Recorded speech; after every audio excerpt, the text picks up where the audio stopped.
Good morning, everyone, and welcome to Sinsheimer Stadium, the home of the 2022 CCL State Championship presented by Firestone Walker Brewing Company. We welcome you to San Luis Obispo, California, the Central Coast, and the host city for this year's state championship. It's the second ever edition of this 5-team double elimination tournament. We've got the 5 best teams in the California Collegiate League, and we're just so happy to be bringing it to you live as we welcome you inside the press box. I'm Zach Ebrahim. My broadcast partner is Anthony Vasquez. We're going to have some fun today. We're really excited to bring you 3 matchups, starting with the number 4s and 5 seed Walnut Creek Crawdads and the Orange County Riptide. Anthony, what do you expect from this tournament overall? We'll actually step aside for the national anthem momentarily.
All right, as we welcome you back in, national anthem has been performed, and we're ready, Anthony. We've got the number 4 and 5 seeds to start this 10 a.m. first pitch, game 1 of this year's state championship. Let's start with the number 4 seed, Walnut Creek Crawdads. This is the first time this organization has ever made any sort of postseason tournament. Yeah, that's right, and they're built for a deep run in this tournament, and it started by their big 3 in the order. The 2 Ryans, Ryan Brome and Ryan Ellis, the top 2 hitters on this team, hitting .363 and .356 respectively, but they're not even the team leaders in batting average, as right now Cameron Calvillo, hitting .379 on the season. If they can really get hot this tournament, there's no doubt they can make a run. Yeah, they come in with their record at 25 and 21. They've played 1 game here at Sinsheimer Stadium this season, and they fell 9-6 to the home team, San Luis Obispo Blues. This is their first time back in the playoffs since 2014 when they weren't even the Crawdads, and they come in as your number 4 overall seed. So now let's touch on the number 5 overall seed, Orange County Riptide.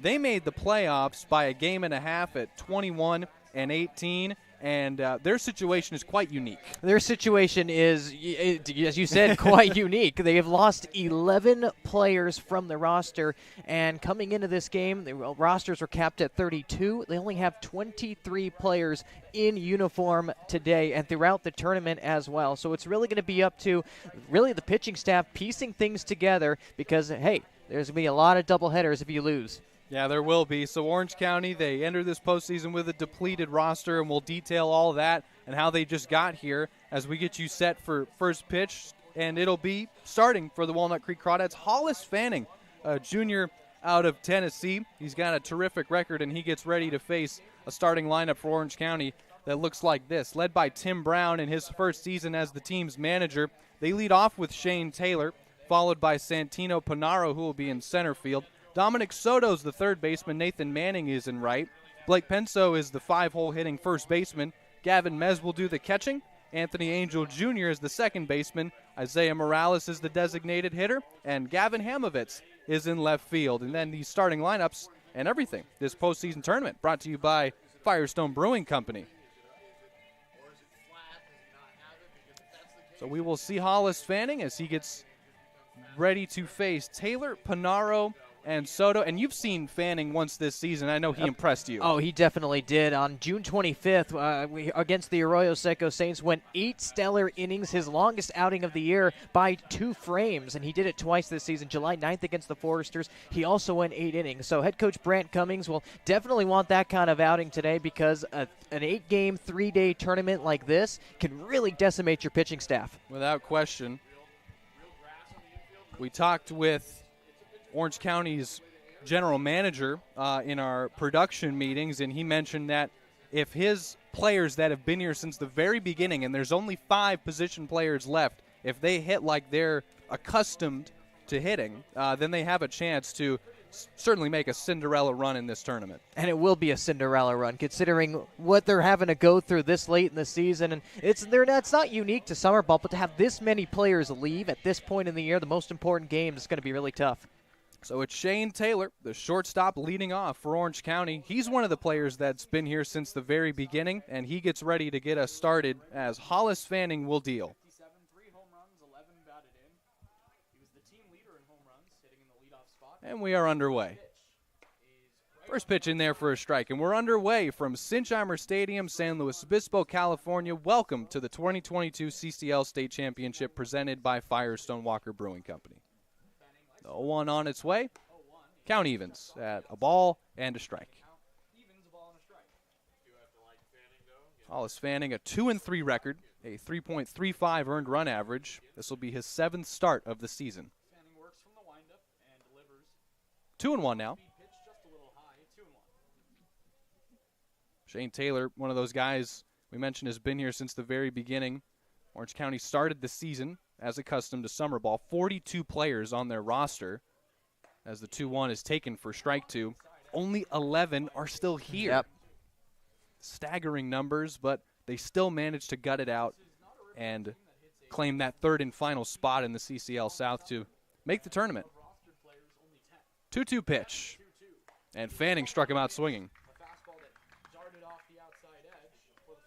1 gone for Panaro. And great pitch from Hollis Fanning right there. Great start for him and the Crawdads. And one of the stats that really popped out for me for Hollis Fanning is he doesn't walk anybody. 45 2/3 innings, the team lead, only 7 walks all summer. That's his 40th strikeout of the season.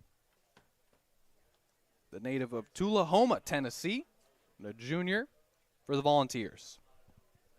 First pitch to Panaro is laced into right field for a base hit. It's a 1-out single. First base runner of this year's state championship.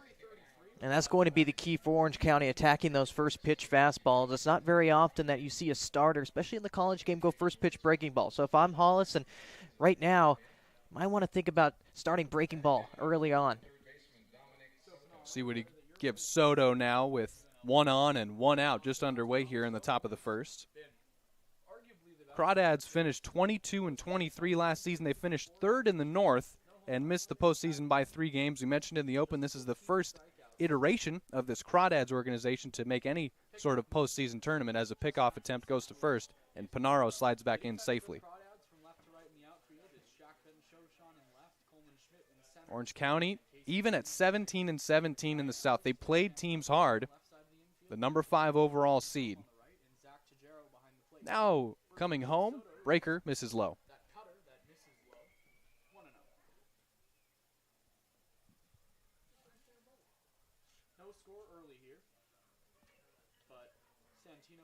Panaro with a base hit. Soto now. 1-0 pitch on its way from Fanning, and that is fouled back above the press box, and the count evens at a ball and a strike. Orange County's depth certainly going to be tested in this double elimination tournament. Guaranteed to play 2 games. They make the 5-hour trip up from Orange County to San Luis Obispo. Throw over to first again. Panaro back in safely.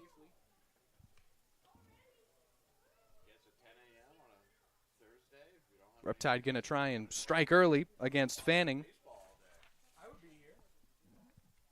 1-1. Inside, got away, and Panaro will take second base in the process. 2 balls and a strike to count to Soto.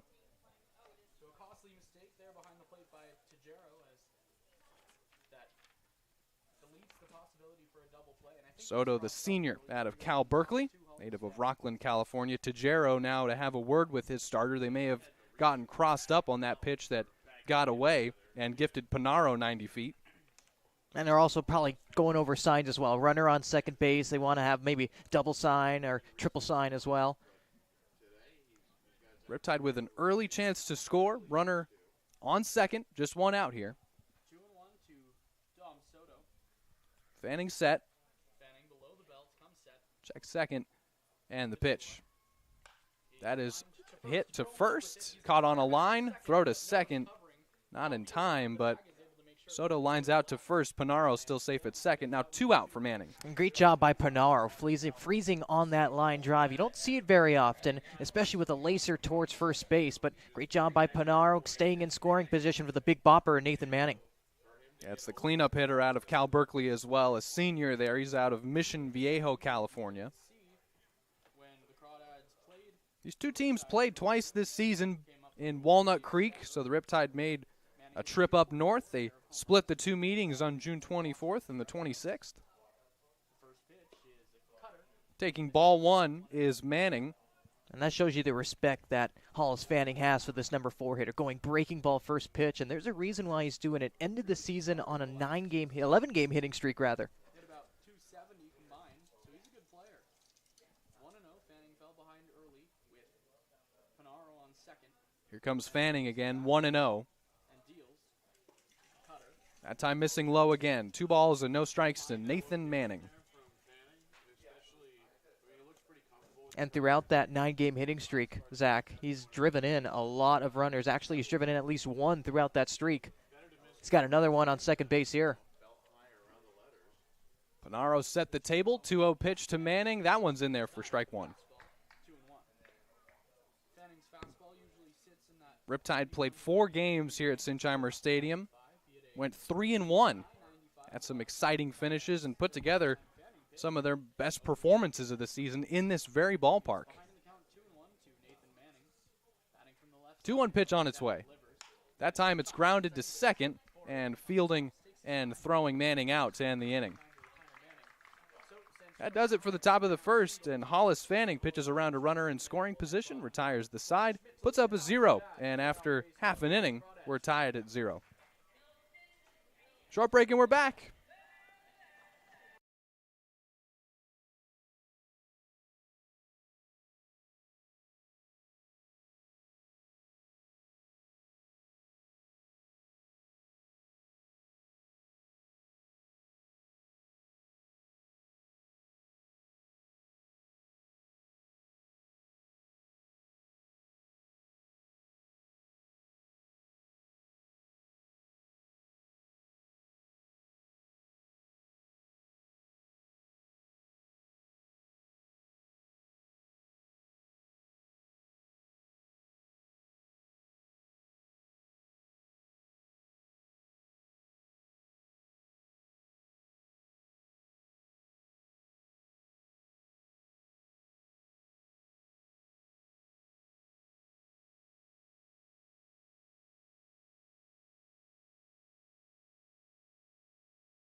Welcome back in. CCL State Championship 2022, presented by Firestone Walker Brewing Company. I'm Zach Ebrahim. Anthony Vasquez is hanging out with us in the press box as well. And now we'll see the Riptide, or excuse me, the Crawdads line up for the first time, led by Brent Cummings.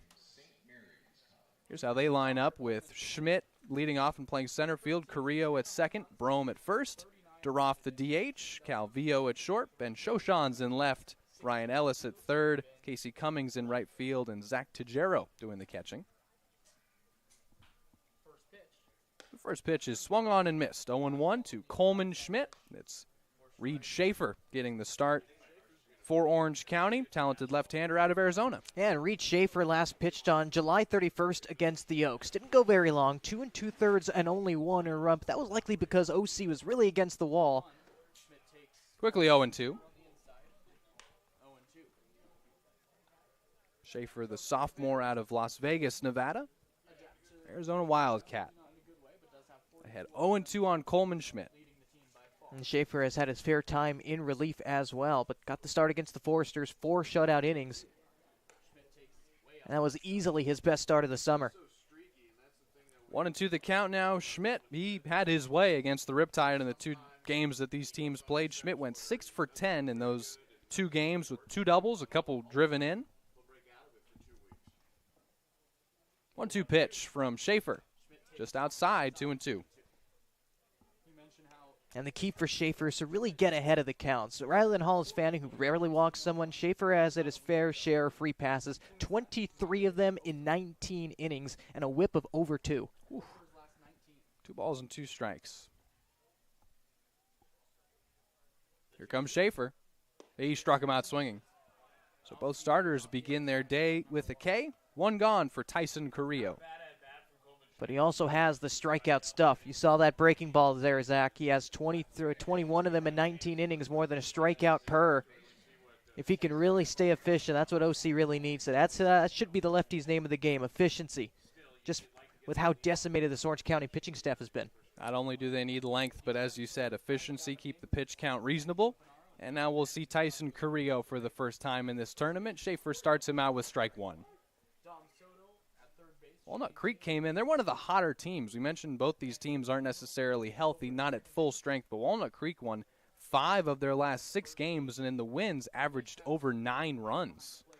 Fouled straight back 0-2. And there was a point in time where it looked like Walnut Creek really played themselves out of the playoffs, losing 4 or 5 consecutive games in a row behind Lincoln. But that winning streak, 5 out of the 6, really elevated them over the Potters, and that's why they're playing today and not Lincoln. They tied with Lincoln, or were tied with Lincoln, on July 30th. So that's how close that race was for the final spot in the North, as the 0-2 pitch is fouled back again. I mean, July 30th, there were 3 days left in the regular season, and they're tied, and they ended up playing the Potters that night in Lincoln, did the Crawdads, and they put up 13 runs in 5 innings. Destroyed them. It was incredible. We were trying to keep up with that just to see who was going to make that final spot, as that pitch got away, and the count now 1-2. Yeah, nothing like a CCL pennant chase, right? Exactly. It was very exciting, and they put together one of their best performances of the season. And in fact, they had Hollis Fanning start that game, and he excelled as well. 1-2 to Corio. No score here. Be a 1-2 pitch to Tyson Corio. Swung on and missed. Back-to-back Ks for Schaefer, and there's 2 gone. Now that breaking ball's looking very good early, freezing these Walnut Creek hitters, not seeing out of the hand. So far, so good for Schaefer.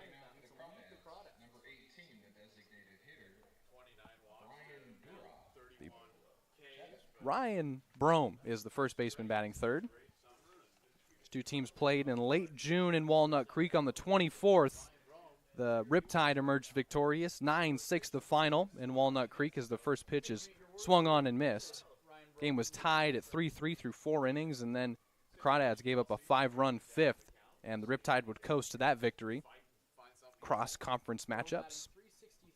Then on the 26th, the Crawdads got the better of them. 13-5 the final in that one to split the season series.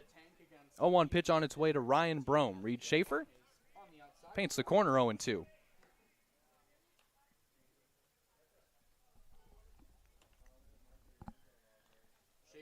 So 2 gone on 2 Ks. And ahead 0-2 on Ryan Brome. Pitch is fouled back, and we'll do it all over again. Ryan Brome not afraid to hit with 2 strikes.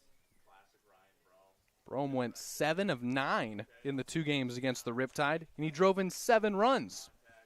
Hit one of his 2 home runs this season against Orange County. 0-2 pitch. That's bounced to the plate.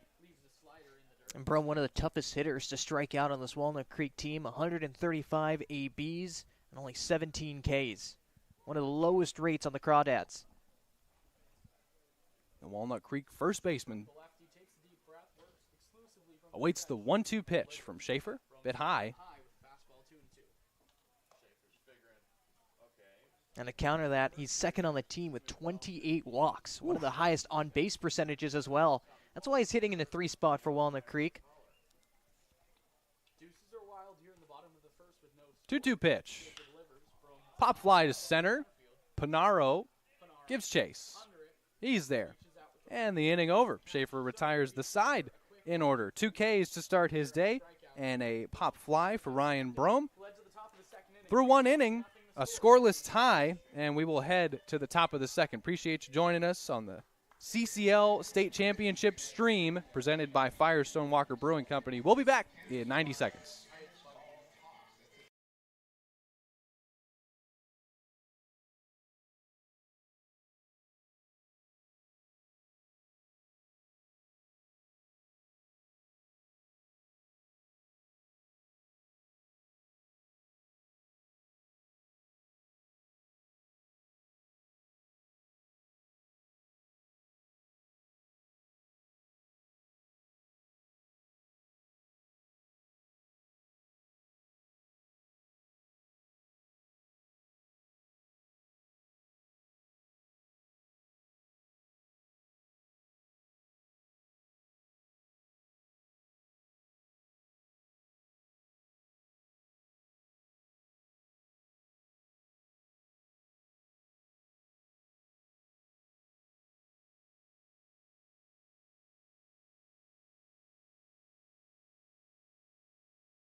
Welcome back. Top of the second inning. Second chance through the order for the Riptide. Blake Penso, Gavin Mez, and Anthony Angel Jr. 5, 6, and 7 set to make at-bats here in the top of the second. Hollis Fanning's second inning of work worked around a 1-out single from Panaro. Got Soto to line out and Manning to ground out to second. Now he'll face Blake Penso, first baseman, batting fifth, and Fanning comes home. Strike 1. Oh, a swing and a miss. At the base of the strike zone, 0-1. Penso last summer with the Riptide hit a pair of home Penso 2 for 8 against the Crawdads this season. Drove in a run. Just a bit outside in the count 1-1. And Blake Penso is really exemplifies the OC Riptide's roster situation. They have no first baseman on the roster, and Penso, who's listed as a catcher, has to play at the 3 spot. Fouled off in the count 1-2. Now Penso, a .309 hitter. He started 26 games for Orange County. OC Riptide team with 27. He's really the only guy in the upper half of this lineup that strikes out much more frequently than they walk. The right-hander Hollis Fanning out of Tennessee comes home with a 1-2 pitch. Grounded back to him, over his glove. The second baseman, Carrillo, comes in and throws him out at first. Nice play. Made the play to end the first, makes the play for the first out in the second. And a very tough play for Carrillo, making that look easy over there up the middle. Blake Penso, even though he's a big first baseman slash catcher running up the line, it was very close. Got him by half a step. We'll see Gavin Mez now is doing the catching for Orange County, and they talked about it. Mez has been their catcher the majority of the season, but they can't have him catch every game that they play, so we'll probably see Mez as he laces this one into left center. That's going to drop for a base hit. It's in the gap and rolling to the wall, and Mez will have extra bases. It's bobbled around in left center. It's a stand-up double for Mez, and the first extra base hit of this tournament. And Gavin Mez, not your average defensive first catcher. He is hitting .319 on the summer, ripping base hits left and right, especially at Great Park with the massive outfield they have. This time just going the other way and flipping it to left center field. Great AB for Mez. So now we'll see Anthony Angel Jr., the second baseman, batting seventh, and he's been a newcomer as well, as Orange County had their depleted roster come to fruition. Anthony Angel Jr. has been a guy who has stepped in, talented infielder, and he has made an instant impact. In fact, in his first at-bat as a member of the Riptide, it came here in St. Jamer Stadium, and he drove in 2 runs on a double. Takes strike 1. And Angel Jr. provides an upgrade towards second base. Brandon Burkell was their former second baseman, and he only hit .160 in 21 games. It's just Angel Jr.'s 3rd game as a member of Orange County. Ball and a strike. Just his third game. Hey, Anthony, let's start you in the postseason, right? Let's get you Why at not? second base. Situation to Cam Calvillo coming in and establishing infield defense late in the season. Ball and a strike. Fanning looks in, gets the sign from Tajero. Their managers will take the 1-1. Setting comes home, swung through for strike 2. 1-2.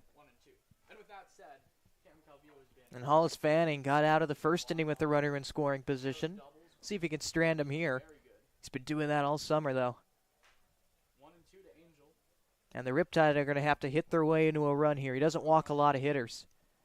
It's Mez. Stranded Panaro at second base in the first inning. Mez just doubled to the wall, and a 1-2 pitch is up the middle. What Ooh. a pick and throw from short. He got him. Calvillo to Brome, 2 out. That was a wicked hop towards Calvillo. Great play picking that one off of the dirt. If it got behind him, OC would be up by 1. Instead, there's 2 outs and a runner on third. Great job by Calvillo. A productive out, a web gem. Looked like his glove had a magnet in it. Yeah. Isaiah Morales now the DH. That's with a runner on third and 2 out. Scoreless tie here in the top of the second. Riptide trying to change that. Morales swings at the first one, fouls it off to the left side. And I like that idea from Morales. Once again, first pitch swinging earlier on in the count. That's when you get your fastball. That's where you really have to take advantage of Hollis Fanning, because once you get behind in the count, good luck. 0-1. He comes home. Tried to paint the corner, didn't get the call. Ball and a strike. Morales, the DH. I was curious to see what Orange County would do at the DH spot. They've sent Morales there to bat 8th and do the hitting. Runner on third, the 1-1. This one is grounded to the right side, gloved by Brome, and he'll throw to Fanning, who was trying to cover the bag, but it got away, and the Riptide score the first run. From Fanning trying to cover the first base bag. We'll have to see if that's ruled an E3, as Brome tried to make the soft toss to Fanning, who was covering the bag. It got away. It plates the first run, and Orange County takes the lead. And it looked like Ryan Brome was kind of drifting. So was Hollis Fanning towards the mound. Looked like they were running in slow motion. And that time, he couldn't he couldn't lead the receiver, they say. He threw it behind Hollis Fanning, had to adjust quickly, and unfortunately couldn't. Tough way for Walnut Creek to give up a run. Got to be defensive sound in these kind of tournaments. Orange County has taken the lead. It's Hamovitz now taking a strike. So Morales reaches first and brings in Mez. And in a tournament setting, if you give a team extra outs, rather, especially a Orange County team who's probably playing with nothing to lose, considering their roster situation, that could spell the end for Walnut Creek. But thankfully, it's still early. One run game. That double from Mez to left center comes in to score. Morales safe at first. Hamovitz now 0-1. Takes a strike. Breaking ball in there. Painted beautifully. Ahead 0-2.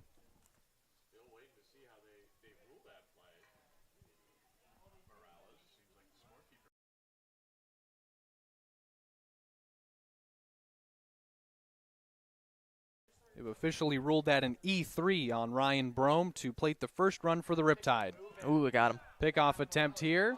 No, they're going to call a balk. They call a balk on Hollis Fanning, and Morales takes second.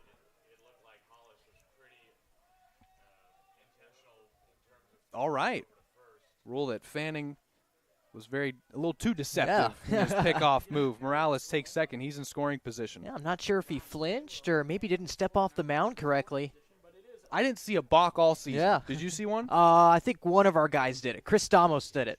Here's a ground ball to Calvillo. He'll glove and throw. Inning over. Riptide plate the first run on an E3 by Ryan Brome. Gavin Mez comes in to score the first run of the 2022 CCL State Championship presented by Firestone Walker Brewing Company. We're going to take a short break. Be right back with you. Bottom of the second after this.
Welcome back in. Zach Ebrahim, Anthony Vasquez. We're up in the press box at Sinsheimer Stadium. Happy to be bringing you every pitch of every game of the 2022 CCL State Championship.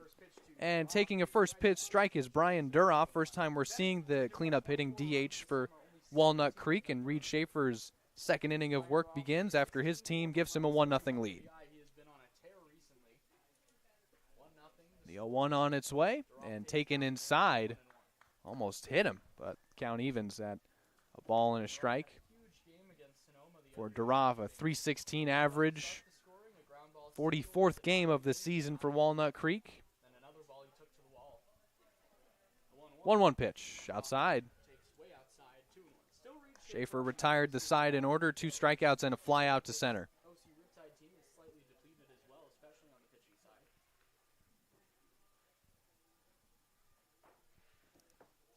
2-1 the count.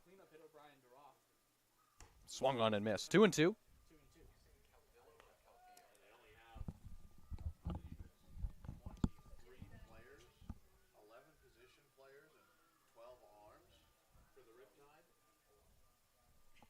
Two-two pitch.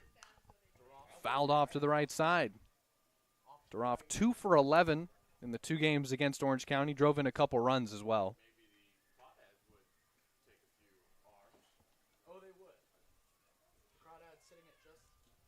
Reed Schaefer set for a 2-2 pitch. That one is pulled foul to the left side. It's a very unique format to this double elimination 5-team tournament. The winner of this game plays the #1 overall seed from the south, the Conejo Oaks, at 2:30 to immediately follow the conclusion of this one as Duroff swings and misses at a high pitch. Yeah, chasing the high fastball. Usually the high fastball sets up the breaking ball. Instead, Duroff says, I'll just handle this fastball. Unfortunately, he just couldn't right there. Blew it right past him, and that's now 3 Ks, is it now for Schaefer? It sure is. All swinging. Cameron Calvillo, the shortstop. What a play he made back in that bottom of the first. Top of the second, excuse me. First pitch, ball 1. And even that ground out up the middle for the 3rd out of the inning was a rather tough play for Calvillo, too. Very slick with the glove. Just 4 errors all summer. For granted, he's only played 8 games. Here comes Schaefer. Swung on and missed. Getting the chase at the high stuff and past 2 ABs. 4 up and 4 down so far for the lefty out of Arizona. It's a pitching staff for the Riptide with a .435 earned run average in there for a strike. Of course, headlined by Matthew Maloney. And Maloney, the only all-star for the Riptide who was able to make the trip. The Riptide had 4 of them. Maloney, the lone all-star player. And it's a shame that he is dealing with some injury issues because he's a very special player to watch. And another swing and a miss at a high fastball. It's back-to-back Ks here for Reed Schaefer. Looks like Schaefer's taking a page out of Matthew Maloney's book today, channeling his inner Maloney. Exactly. Maloney was the pitcher of the game in the CCL Showcase game. Struck out a couple batters in a scoreless inning that he pitched. It's also the CCL strikeout king. 53 of them tied for the lead. And it really is unfortunate, but we might see him today if the Riptide have a lead. He's now their closer, can only go an inning. Ball 1 to Jack Ben Shoshan, the Crawdads left fielder.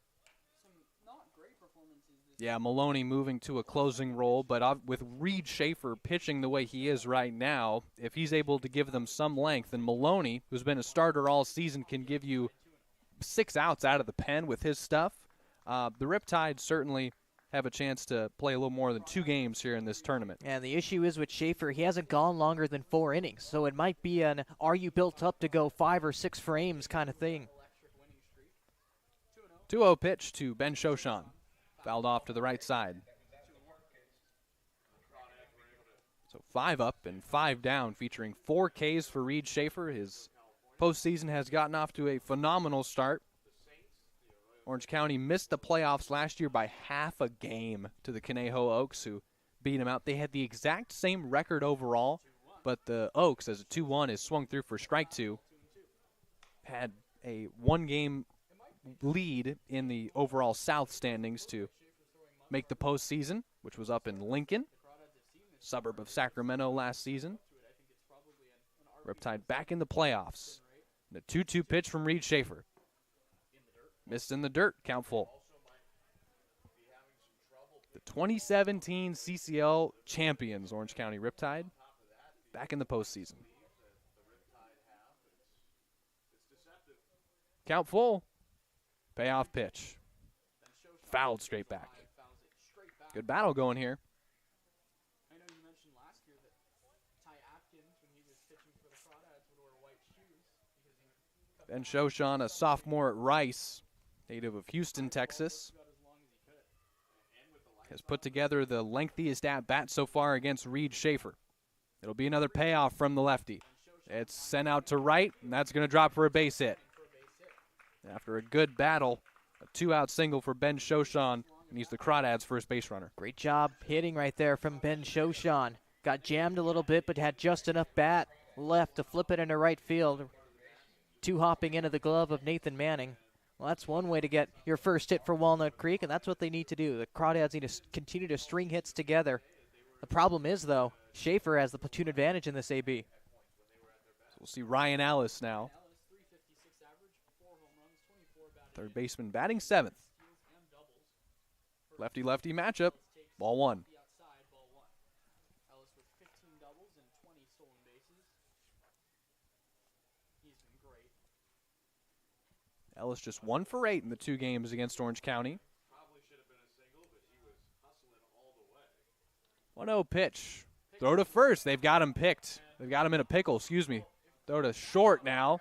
He'll try and dive in the dirt to avoid the pick, but it'll end the inning. So, after all that, Reed Schaefer gives up a 2-out single, but still faces the minimum in the second. Puts up a 0 and maintains Orange County's 1-0 lead. We will head to the 3rd inning. We'll see Taylor, Panaro, and Soto. 1-0 Orange County. It's the number 4 overall seed Crawdads and the number 5 seed Orange County. We return for the 3rd inning after this.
Welcome back in. Top of the 3rd underway. Second time through the order for Hollis Fanning. The run for the Riptide scored in the 2nd inning after Gavin Mez doubled to the left center gap. Anthony Angel Jr. grounded out, but Isaiah Morales reached on an E3 by Ryan Brome. That plated Gavin Mez, who had reached 3rd. And Fanning comes in. Ball 1 high to Shane Taylor, who struck out swinging against the right-hander in the 1st inning. Shane Taylor, one of the players that's been here since the beginning and really the emotional leader in a humorous way for this Riptide ball club. He keeps the guys loose and has a lot of fun out there. And he's also that leader in the leadoff spot as well. His job is to simply get on base, and he's been doing that at an elite clip for the Riptide all summer long. Ball and a strike. Bit outside, cut fastball missed. 2-1. Small strike zone today. That ball hasn't been there for either pitcher right there on that outside edge. I like the consistency. I'd rather consistency than inconsistency. 2-1. Swung through for strike 2.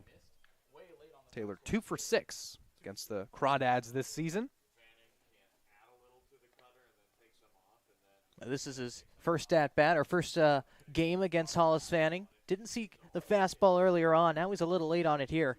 Fanning, that's lined to Calvillo. Eats him up a bit. Now he'll throw to first and shows off the cannon to get that first out. great job by Calvillo to One gone for Panaro. Yeah, boy, does Calvillo have it all. The quick glove hands, the ability to make that quick transfer, also an ability to stay calm. Even when you botch that ball a little bit, ball's on the ground, you may want to speed yourself up. That's when you can make that bad throw and allow the runner to get to second. Nice job by Calvillo, that internal clock giving him out number 1. Yeah, certainly showing off some poise in the 6th hole. Fanning comes home to Panaro, shows bunt, takes ball 1 as it missed in the dirt. 1 for 1. Santino Panaro got that first base hit and was the first base runner of this tournament in the first inning. 1-0 on its way from Fanning, a bit high and outside, 2 balls and no strikes. Panaro only played in one of the games up in Walnut Creek. He went 1 for 4 in that one. Talented center fielder who has speed, moving to the top of the lineup after we usually see him in the 9-hole.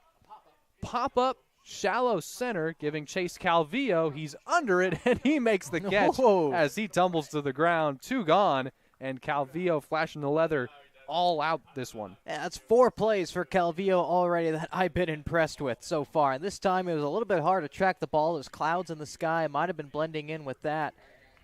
But what a job by Calvillo to keep what essentially could have been 4 base runners for the Riptide off the pads. 2 gone for Soto now. Calvillo, the early defensive player of the game, helping out his pitcher, Hollis Fanning, who comes home to Soto and starts him out with ball 1 inside, dusted him off the plate a bit. And it's also good to keep Panaro off the base pads. You said he's fast, 15 stolen bases on the year, the team leader. If there's any pitcher in the CCL I would not want to face, it would probably be Hollis Fanning. 1-0. Inside again, a little closer. 2 balls, no strikes. And Panaro hasn't been caught stealing either. He's undefeated on the base paths. 2 balls, no strikes. Tries the other side of the plate, misses glove side, 3-0. Yeah, it's not every day where Hollis Fanning gets in a 3-0 count. You know he's going to battle back with strikes here, so this at-bat definitely plays into the advantage of Panaro. He'll take a strike. Soto lined out to first, went oppo, but Brome reeled it in. If you think about it, 3 of them came in his last start. 3-1 pitch. That one is pulled to left, hanging in the air, staying fair, and dropping for a base hit. Soto will try and take second as it rolls to the left field wall, and he's in with a stand-up double. Make an attempt to cut it off. Great piece of hitting, turning on that inside fastball from Dom Soto. Looked like there was a little bit of an error out there in left field by Ben Schaushen. Looked like he was making a beeline towards the ball, wanted to dive for it, and then there was a point in time where he was a little caught in between. Should I dive for it? Should I play it on a hop? That's allowed it to get past him. And once again, for a 3rd inning already, the Riptide have a runner in scoring position. That ball hung in the air forever for Soto, and he's gifted with a double. Another runner in scoring position for the Riptide. They've had a runner on second in all 3 innings so far. 2 gone for Manning, who's 0 for 1 today, and Fanning comes home and starts him out with a first pitch outside for ball 1. That's back-to-back at-bats for Manning where he saw a first pitch breaking ball from Fanning. one thing you wonder is when Fanning starts manipulating the ball out there, taking a long time in between pitches, is he trying to find that cutter again? That's something that he mentions he does. Manning 0 for 2 against the Crawdads this season. 1-0 pitch. That is fouled off to the left side. Didn't get a start in either of those games. Came in to pinch hit and went 0 for 2 in his 2 appearances.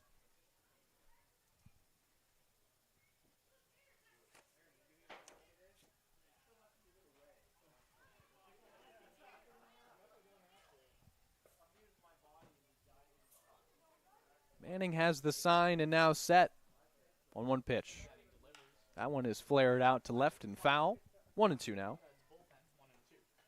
You know, Anthony, I think that one of the cooler things about this tournament is the fact that we get competitive, not that they're not competitive in the regular season, but the cross-conference matchups with the North and the South teams that have either never seen each other or have only seen each other a couple of times this season.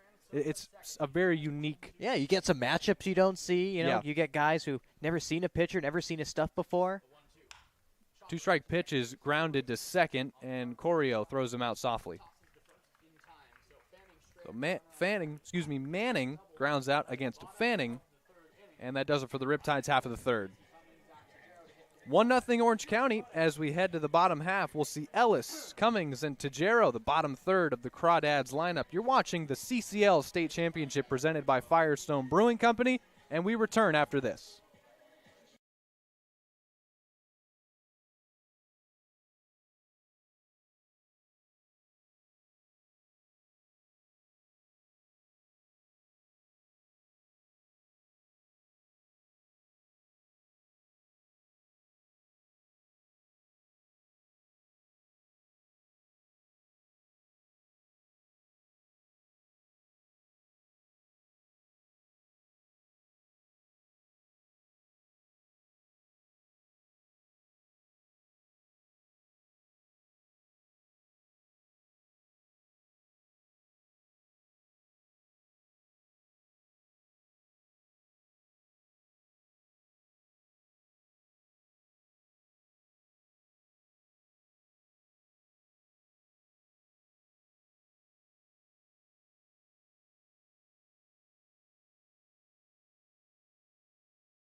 Bottom of the third, welcome back in. Reed Schaefer's third inning of work. First pitch is grounded first base side, and he'll try and cover the bag, but he can't get there. The footwork, he tried his best to back into first, but Ellis beats it out for an infield single. And Zach, that's the second time we've seen it for his first already for Walnut Creek earlier on in that second inning, and the Riptide actually got a run off of that. Blake Penzo reaching and fielding his position well over at first base. The problem is he threw it behind Schaefer, and he couldn't find the bag because of that. You're supposed to lead him. Pretend you're leading a receiver, essentially, in football. So it's an infield single and a leadoff base runner for Ryan Ellis and the Crawdads. Ellis did not finish his first at-bat as Ben Shoshan was caught stealing to end the Riptides bottom of the second. First pitch is in there for strike one to Casey Cummings. Now I want to see Schaefer work with the runner on and less than 2 outs here. That's where he can get into some trouble, especially that play that likely should have been an out. Could argue that could have been an error as well, even though it wasn't. This one's up the middle. Play made it short. Toss on to second. They try and get two, but only one. So Ellis out on the force at second. Cummings reaches on a fielder's choice.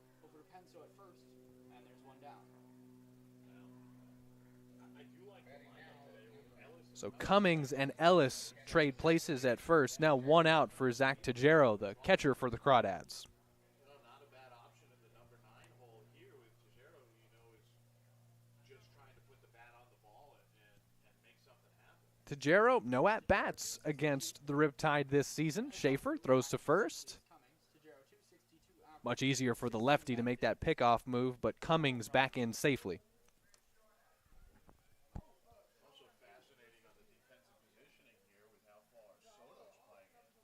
First pitch grounded to first. They'll say foul.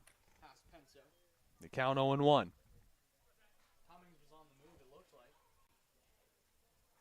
For Tajero, 23rd game for Walnut Creek, hitting .262 on the season. Drove in 16 runs in 22 games.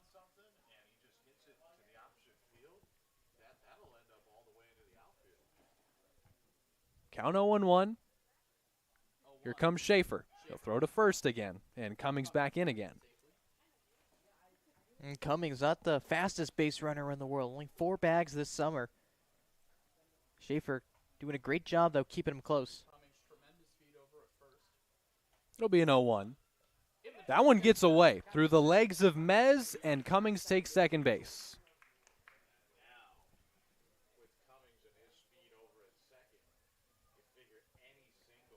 Runner in scoring position for the Crawdads. Their first of the afternoon. It's not even the afternoon yet, actually. Yeah, right? Good old hour away from that. Ball and a strike.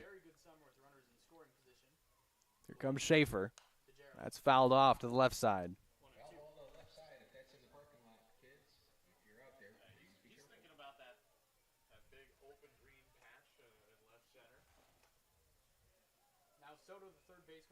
Two strikes on Tajero. Reed Schaefer trying to strand his first runner in scoring position. Set for a 1-2. Check second and comes home. Struck him out in the dirt. Throw to first completes the strikeout. 2 gone. And a big strikeout there from Schaefer. You don't want to have 2 runners on before the lineup flips over. And still a runner in scoring position for the leadoff man, Schmidt. 5 Ks for Schaefer. He's racking them up. Protecting the 1-0 lead. Now facing Coleman Schmidt for the second time today.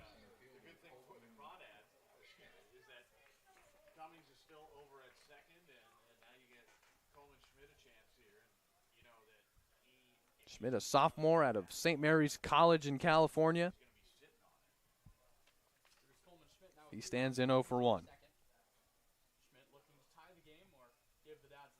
Schaefer tried to paint the corner. Ball 1. And I like the idea for Schaefer to be very safe here with Schmidt. Team leader in RBIs despite being a leadoff hitter with 39 of them. But this top of the order for Walnut Creek really is pick your poison with so many talented hitters behind Schmidt. It'll be a 1-0, and it's bounced. 2 balls and no strikes. First time we've seen Reed Schaefer needing to execute some pressure pitches with a runner in scoring position behind 2-0 on Schmidt. Trying to make it 3 scoreless innings for him today. And these pressure pitches really shows what Schaefer's made of today, whether or not he has his stuff or not. If he can make his pitch here and get out of a scoreless frame, momentum will still stay in OC's corner. 3-0 now. That one arm side, but in the dirt.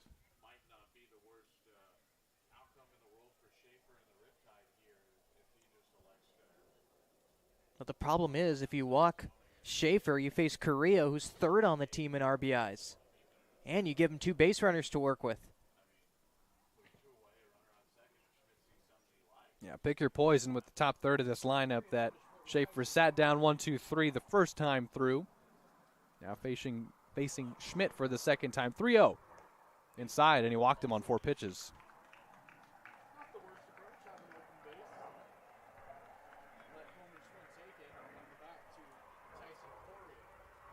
Corio 0 for 1. He was the second strikeout victim of Reed Schaefer's afternoon. 2 men on, 2 out for Corio.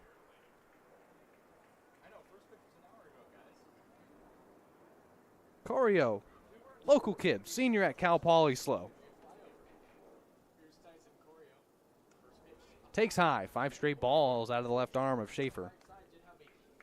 And he has a propensity to struggle with a little bit of control, rather. Walked his fair amount of hitters, so Schaefer really has to bear down here with the bullpen quiet for OC. This is his frame. They're going to need him to go a lot deeper into this game. Fouled off, 1-1. It's the lengthiest inning he's had.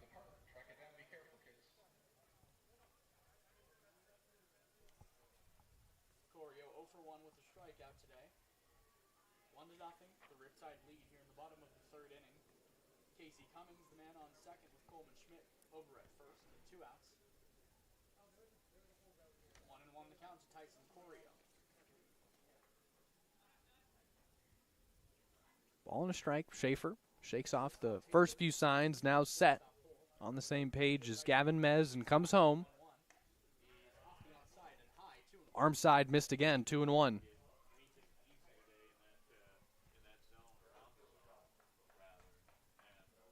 The pitches in this at-bat have been close. Corio going to be picky here with runners on. Chance to tie this game with a base hit.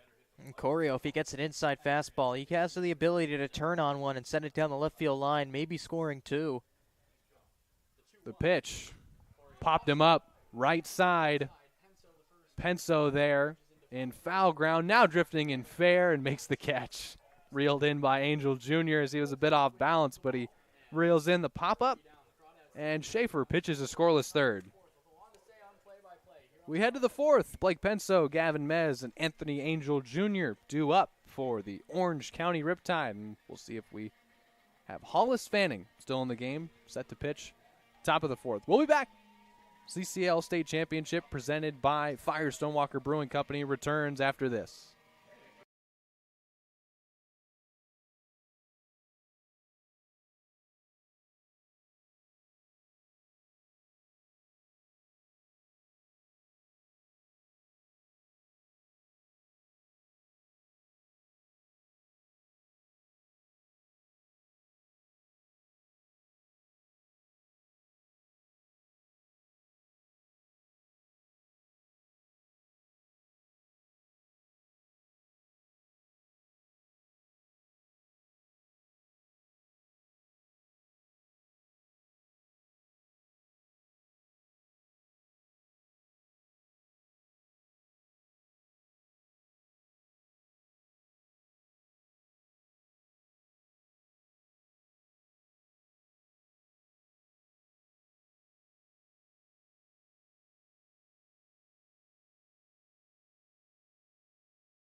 Welcome back in. Top of the 4th, we see Blake Penso facing Hollis Fanning, and the right-hander has only allowed the 1 run on an error, so unearned. Yeah, an unearned run for him. Ground ball, chopper gets by Calvillo. That was a very interesting hop on this infield, and so it'll be a single for Penso. What do you think he's been doing very well, especially only allowing the 1 unearned run? He's been mixing up that fastball and curveball nicely so far. And even though OC is trying to attack that first pitch, as we saw it right there, trying to attack that first pitch fastball, he's done a great job of battling back and mixing up his pitches. And a big thing, too, the pitch count is relatively okay. 44 pitches coming into this 4th inning. Fanning now to Mez, who doubled against him back in the 2nd. Mez has scored the only run of the game. Again, unearned, scoring on an E3. But his double to left center rolled all the way to the wall and showcased his power and ability to put it in the gap. 1-0 from Fanning. Swing and a miss.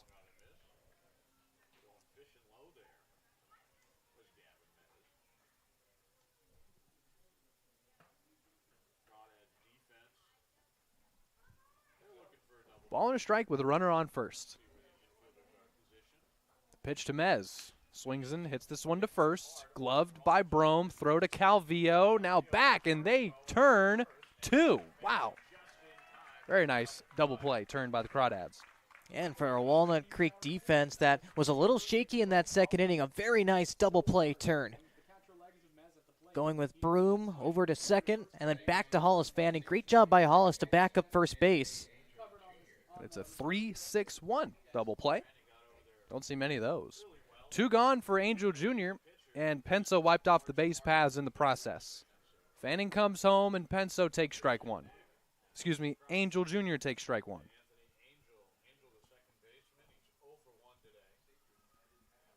2 out. 1-0 Orange County.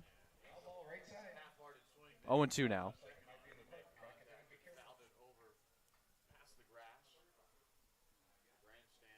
Angel Jr.'s second game in this ballpark. He's comfortable here. Pop fly to center. Schmidt is there. And now coming in to make the catch will be Cummings. Double play helps Hollis Fanning pitch a scoreless fourth. And we'll see if the Crawdads can plate their first run. 1-0 Orange County. We'll see Ryan Brome, Brian Duroff, and Cameron Calvillo. 3, 4, and 5 for the number 4 overall seed, Walnut Creek Crawdads. The winner takes on the number 1 overall seed from the South Conejo Oaks at 2:30 right here on the CCL State Championship stream. We'll be back for the bottom of the 4th after this.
Bottom of the 4th, 1-0 Orange County.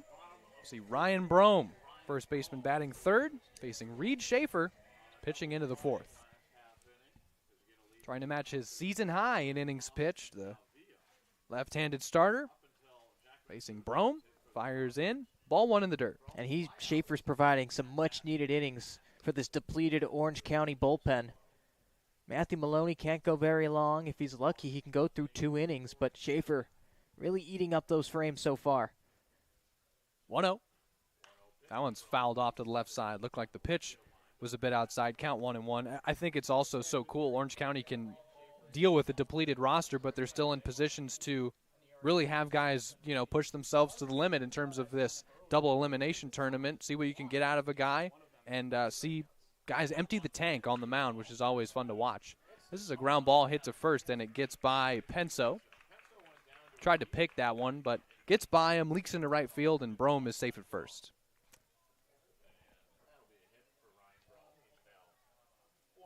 Hard hit ball by Brome. Expect that to be ruled a single. Now Brian Duroff will bat after the leadoff base hit. And another leadoff base runner for Walnut Creek against Schaefer. He got out of that jam in the 3rd. Let's see what he can do here in the 4th. The problem is he's facing the meat of this Walnut Creek order rather than the bottom half in the 3rd. Duroff takes outside. Good catch by Mez to not let that one get away. Another arm side miss with that fastball. At that time, it almost got past Gavin Mez. And Brome pretty quick himself. 9 stolen bases, second on the team. Popped up, right side, Penso. He's there. Oh, it just gets by his glove and drops for strike 1. Yeah, that's the second time we've seen Blake Penso a little shaky with that infield fly ball. He was able to make the catch up the first base line last inning, but here it was a little bit tough play, overran it. Not a lot of wind in this ballpark today. Not very often you could say that at this field. Exactly. Usually we see the wind blowing out from the mountains out in the right and leaking out to left field. Right-handers can have some fun hitting in this ballpark when the wind's starting to blow. Sun's starting to leak out as well. So we approach 11 o'clock Pacific time. 1-1. Throw to first, checks on Brome. He's still safe.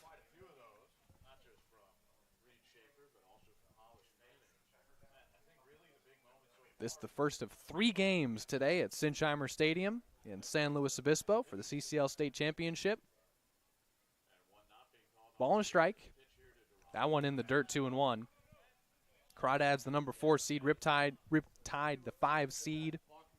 The number 1 overall seed, Conejo Oaks from the CCL South, await the winner of this one. First pitch will be shortly after 2:30. And then at 7, it's the hometown San Luis Obispo Blues and the defending champion Healdsburg Prune Packers. That is going to be a really good game. Absolutely. We'll have every pitch for you throughout this tournament. Pop fly to right. And making the catch for out number 1 is Manning.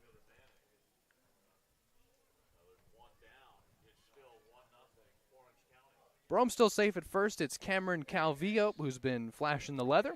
See what he does with the lumber now. Bottom of the 4th, still 1-0 Orange County. Calvillo 0 for 1 with a strikeout. Yeah, Calvillo, one of the newcomers on this Walnut Creek team in only 8 games.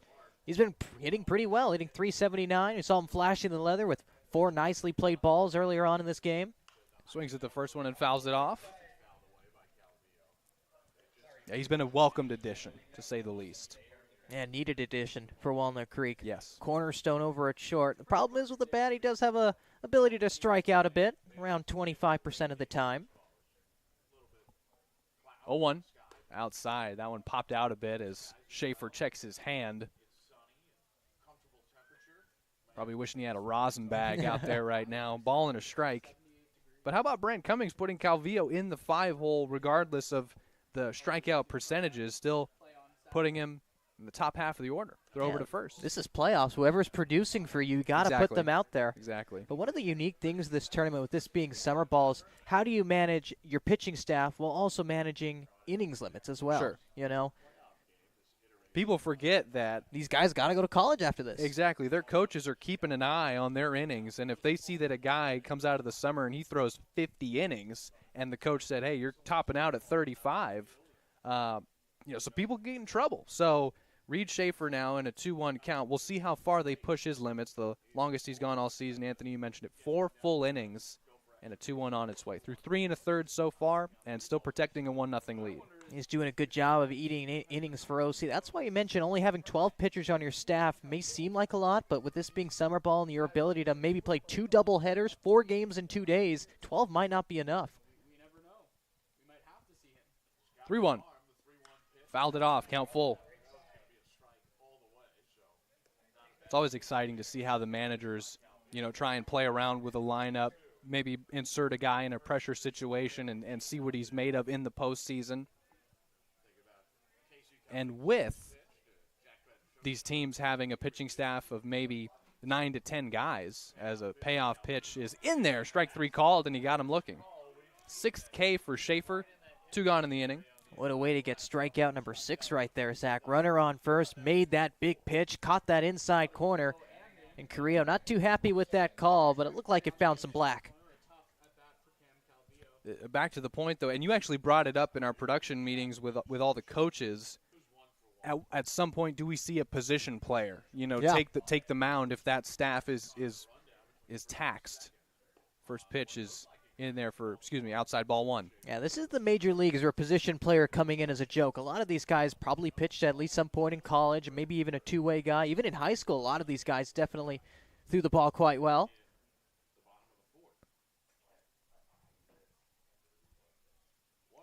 In there for a strike.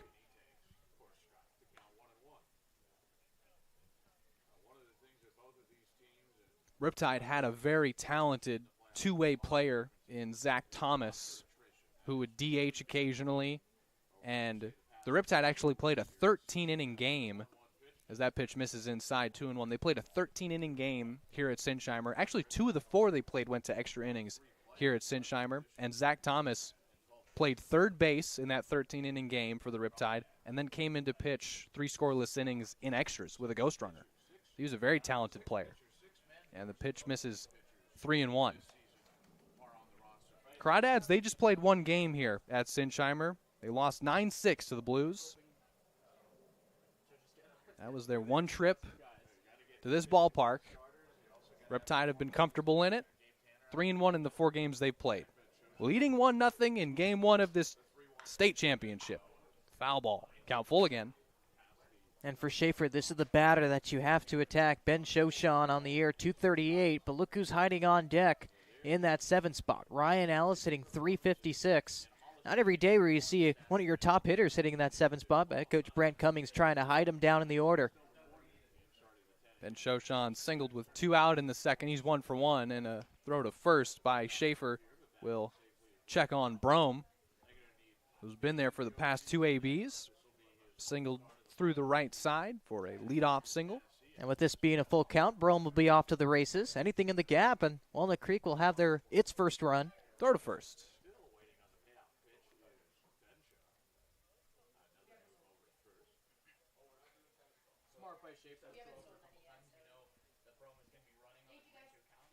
Count full with 2 out. Payoff pitch. Grounded, foul to the left side.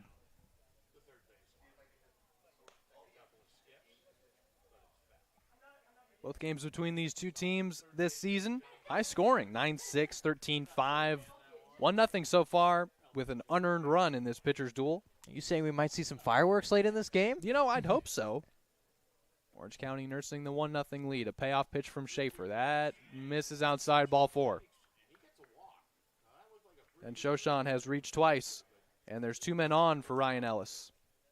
Yeah, that was a great pitch from Schaefer. Just couldn't get the call. Now you got to face Ryan Ellis, hitting 356 on the season. Here he is. Very tough hitter to strike out as well. And that's been Schaefer's calling card on the day. Can he induce some weak contact here and keep Walnut Creek off the board? Tajero did the best he could at framing that pitch, trying to reel it in. Goes down as a walk, and now Ryan Ellis, who's singled back in the third, stands in. Another good chance for the Crawdads. Still trailing 1-0. Schaefer comes home, ball 1 in the dirt. It was the 3rd inning, Anthony, when we saw his command start to waver. And now after a single and walk, he has some pressure pitches with a runner in scoring position. We might be seeing some fatigue here from Schaefer. That command waver in that 3rd inning. The longest he's ever gone in a game was 4 innings. He's done it twice. That one is softly hit out to right, hangs in the air and drops for a base hit. They're going to bring in Brome. Throw in from right is not home, and it's tied at 1. RBI single for Ryan Ellis.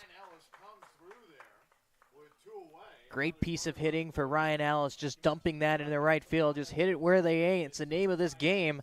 And for Ryan Ellis, really making Schaefer pay for walking Ben Shoshan ahead of him.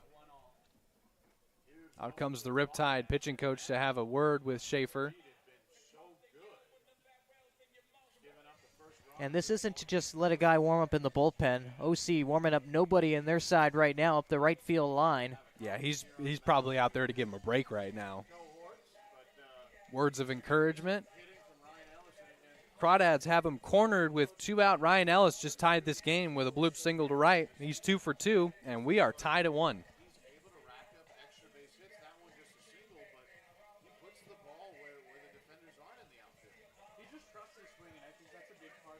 Casey Cummings coming to the plate. He reached on a fielder's choice back in the 3rd.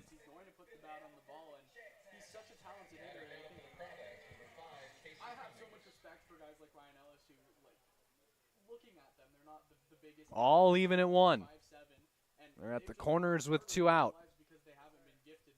Schaefer's first pitch to Cummings, a breaker. Ball 1.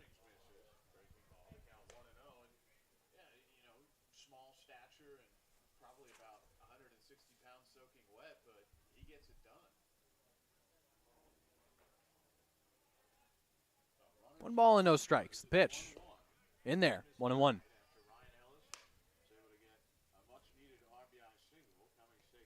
Well, they finally break through against Schaefer. It's a 2-out rally here for Walnut Creek in the bottom of the 4th.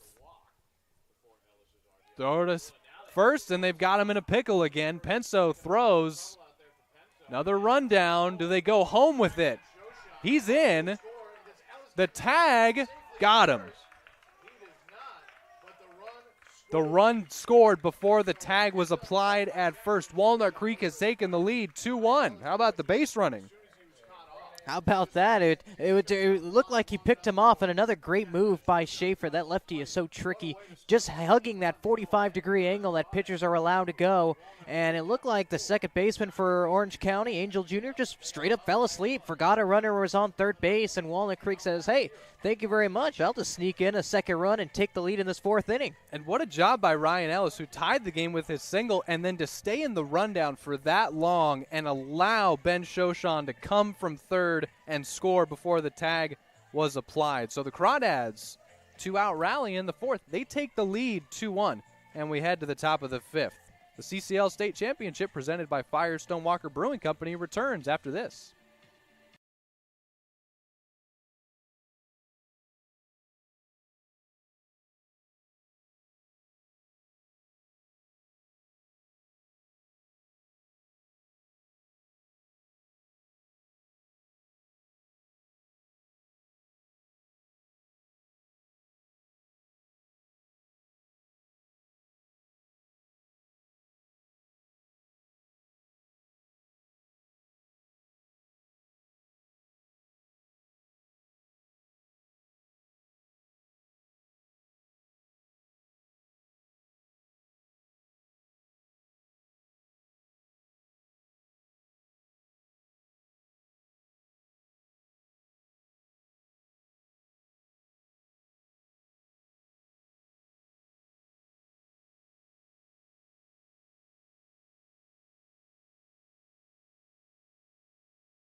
Welcome back. It's the top of the fifth here from Sinchheimer Stadium, beautiful San Luis Obispo, California. We're on the Central Coast. The sun is starting to peek out, and we've got a great ball game going. The number 4 overall seed, Walnut Creek Crawdads, just took the lead with a 2-out rally. Ryan Ellis drove in the first to tie the game, and then stayed in a rundown long enough to allow Ben Shoshan to score that second run for Walnut Creek as he was the runner on third. So it's Hollis Fanning set for his 5th inning of work. He'll face Morales to lead off the top of the 5th. The right-hander out of Tennessee comes home, and Morales swings and fouls it off. So we saw the Crawdads take the lead, and now Hollis Fanning, chance to really get settled in, and just a one unearned run for him so far. 0-1. 0-2. This is a big shutdown inning for Hollis Fanning. Your team just took the lead, regained momentum on your side up the third base dugout. Now for Hollis, he's been doing it all summer long, has to set down OC 1-2-3. Worst case scenario, no runs. That one is sent through the left side just beyond the reach of Calvillo for a base hit. Leadoff base runner is Morales here for Orange County. Great two-strike hitting from Morales, just poking it out, putting the ball in play, and seeing what happens. This time it got past Calvillo. And with the way he's been fielding it today, if Calvillo can't get to it, it's probably a base hit. Exactly. Penso led off the 4th inning with a base hit. Then Fanning got a 3-6-1 double play as he covered first to complete the 2 outs. And Anthony Jr. flew out. That allowed him to face the minimum and pitch a scoreless 4th, dealing with another leadoff base runner, and now Gavin Hamovitz, who fouls the first pitch back.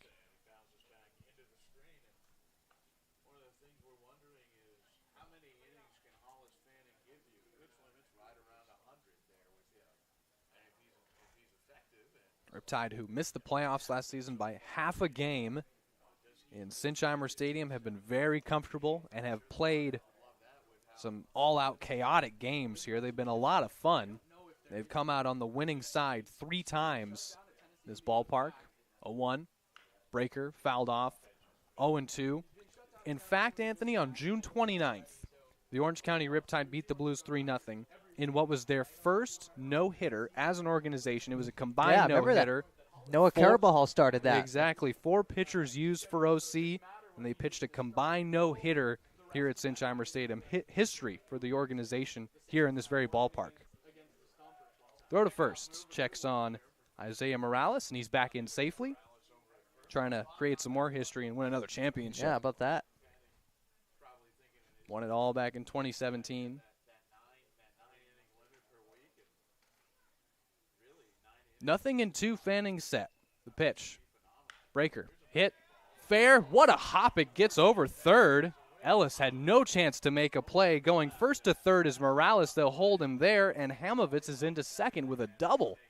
I mean, we have seen some crazy hops on this infield. This infield looking very dry. They didn't water it before the game, so they had to have that natural dew, and so far it's all dried up. Wicked hops over the third base line, rather. And OC really in the driver's seat here with 2 men aboard. Ellis looking at the ground in front of him here, rubbing his feet in the dirt. Looked like there was a trampoline over there in the infield, and that ball took off, went over his head. They're on second and third with nobody out for Shane Taylor. Leadoff hitting, shortstop, 0 for 2 today. Chance to make up for all that with a base hit here. Chance to tie the game if you put a ball in play. Fanning, ball 1. Since these teams last played, for Orange County, 5 of their position players, starters, gone. 5 of the pitchers used in that series, they threw 8, gone. It's just a different team aside from Shane Taylor, one of the guys that's still here. 1-0. And Taylor sends it out to left. That ball going back. Ben Shoshan makes the catch, tagging from third, and scoring is Morales. We're tied at 2. Sac fly for Shane Taylor. Back to even. 2-2 our score. Here's Santino Panaro. And how about the Orange County veteran, one of the few players who's stayed with OC this whole summer, just flipping that one into left field, had enough bat on it, plenty deep enough, and heads up base running to go from second to third as well, because OC once again in the driver's seat to now take the lead. 2-2 our score. Hollis Fanning. Outside. Tasked with stranding a runner on third with just 1 out.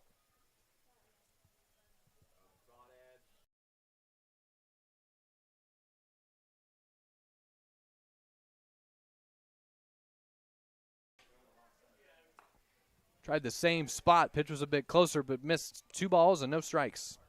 And with the corners in for Walnut Creek, Brant Cummings, the head coach of the Crawdads, hoping Panaro turns on a ball and flips it over to the first baseman, Broom. That's the best hope for Walnut Creek to maybe cut down a run. Middle infielder's halfway. Fanning's pitch is sent out to center. Schmidt is back. Makes the catch, gets a running start on the throw, but it's not long enough to get the runner out at first. Gavin Hamovitz scores the go-ahead run. 3-2 Riptide our score. Back-to-back sac flies from Shane Taylor and Santino Panaro to give the Riptide the lead. And Orange County head coach Tim Brown should be ecstatic with the way the Riptide are really putting up a fight in this one. Manufacturing a couple runs with a couple sac flies. You want to talk about a team putting up a fight in late July. I believe their general manager, Mo, was talking to us about how they had the depleted roster. They were still battling for the playoff spot. They went to the #1 overall seed, Conejo Oaks. As this pitch is sent out to left by Panaro and dropping for a base hit. It'll roll all the way to the wall. Panaro going for 2. The throw-in from left is cut off, and it's a double for Panaro. Excuse me, Soto. Dominic Soto doubles for the second time today.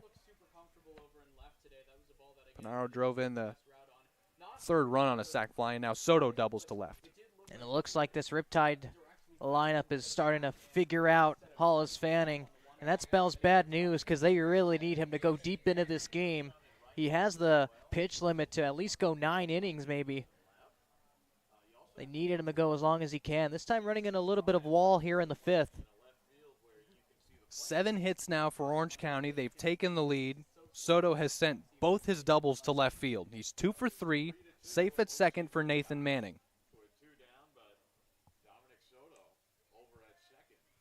Manning 0 for 2 with 2 ground outs to second. Takes ball 1 outside. Just to put a bow on that thought, it was a great story because Orange County had the depleted roster. We're battling for a playoff spot. They had more assistant coaches in the dugout than players on the bench. And they beat the Oaks 10-9 in what was an all-out war by this depleted Riptide squad. Swing and a miss, 1-1. And that plays into your hands a bit come playoff time. You're already, basically towards the end of the season, every game was a playoff game for the Riptide. Yes. And here they are, and it really doesn't have to translate that much. You have a must-win game, but hey, they've been playing must-win games the past 2 weeks. It's a great point. Fanning's 1-1. That is sent out to center. Schmidt giving chase. Now in the left center gap, he makes the catch to end the inning. The Riptide plate 2. Morales singles, Hamovitz doubles. They both score on sac flies, and Dominic Soto picks up his second double but does not come in to score. 3-2. The Riptide have taken the lead. We head to the bottom of the 5th, where we'll see Tajero, Schmidt, and Carrillo, 9-1 and 2, hitting for Walnut Creek, who now trail by 1. Back and forth we go, and we hope you're not going anywhere. I hope you're enjoying the CCL State Championship presented by Firestone Walker Brewing Company. We'll be back after this.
We're back.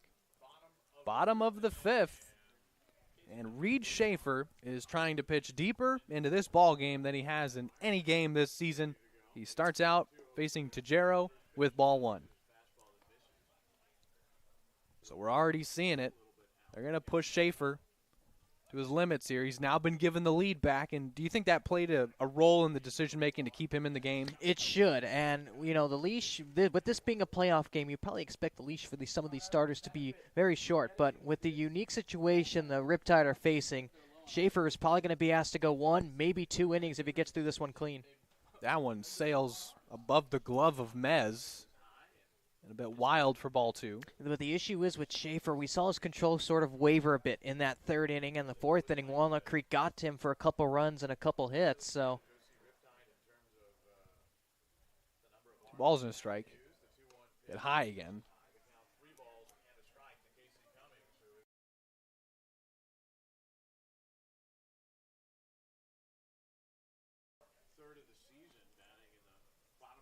Zach Tajero. 0-for-1 with a strikeout. 3-1 comes from Schaefer and misses for ball 4. 5-pitch walk.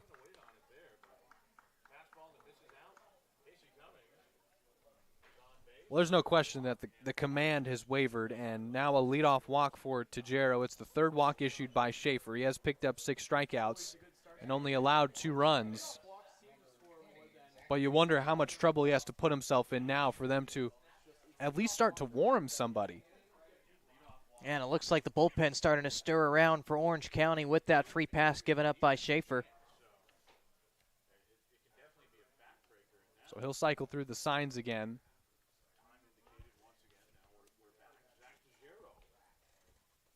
After Tajero walked, Coleman Schmidt shows bunt. Pops it up, foul, strike 1.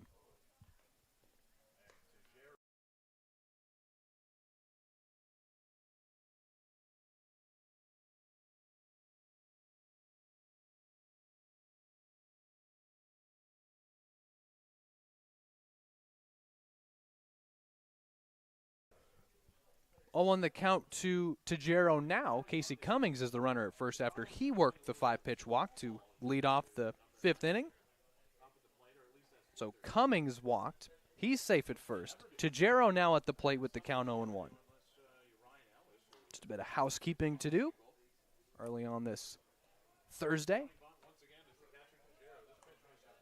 Count 1-1. Tajero showing bunt on back-to-back pitches. And he's showing early, meaning this is a sacrifice bunt, trying to move Cummings over to second base. Walnut Creek pulling the strings. Even though this is the 5th inning, you want to manufacture that run to tie this game. Small ball's not dead. 2-1. And Evan Vasilou has began warming for Orange County, so they are warming the left-hander. That's pretty interesting, Zach, because Vasilou is mostly a starter for OC. So it looks like head coach Tim Brown is going with a pitching staff rather than a designated starter. 2-1. That bunt is laid down foul. Oh, you're right, Anthony. There's no platoon here in this first game, and I actually expected Vasilou to start this game, but he opts for Schaefer, and I would not be surprised if Vasilou pitches like we're accustomed to seeing. He could finish this game. Yeah, I guess the plan all along was to use Schaefer as sort of an opener, ride him for as long as you can go, then just have Vasilou end it. If OC can win this game with less than 3 pitchers, even if they lose this game, they're still in the okay situation. It'll also be interesting to see if the bunt's still on here with 2 strikes for Tejero. He's yet to have a sacrifice bunt all season long. Really struggling to lay one down here. 2-2. Bunt laid down. That one perfect. And he bobbled it. Schaefer had trouble making the transition from glove to hand, and Tejero is safe. Wow, with the depleted pitching staff for OC, you can't give Walnut Creek extra outs because that means extra pitches for you, and that means extra relievers coming out of the bullpen. And Schaefer looked like he rushed it a little bit, had all the time in the world, but bobbled the ball, slipped out of his hands like a wet bar of soap. Exactly. And Walnut Creek really in the driver's seat. Yeah, Tejero reaches on an E1, and it's back-to-back base runners reaching now for Walnut Creek. Quick meeting on the mound with Schaefer. And now he'll face the top of this lineup, so the job does not get any easier. He's put himself in a precarious situation, and now he'll have to deal with Coleman Schmidt. And it's a little unfortunate, but if Orange County had that full pitching staff, Schaefer would definitely be out by now, and there is an argument that he would not have come out for the 5th inning, but Orange County really having a makeshift pitching staff this whole tournament long, however far they go.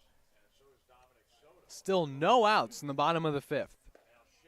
Ball 1 to Schmidt. Worked a walk his last time up. Other than that, 0 for 1.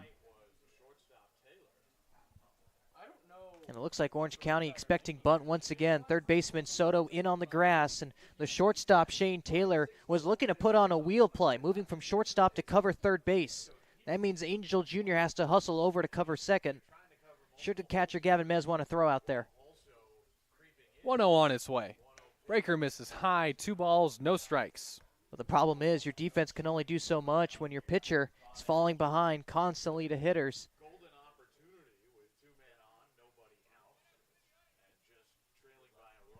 I just don't know why the Riptide think Coleman Schmidt's going to bunt.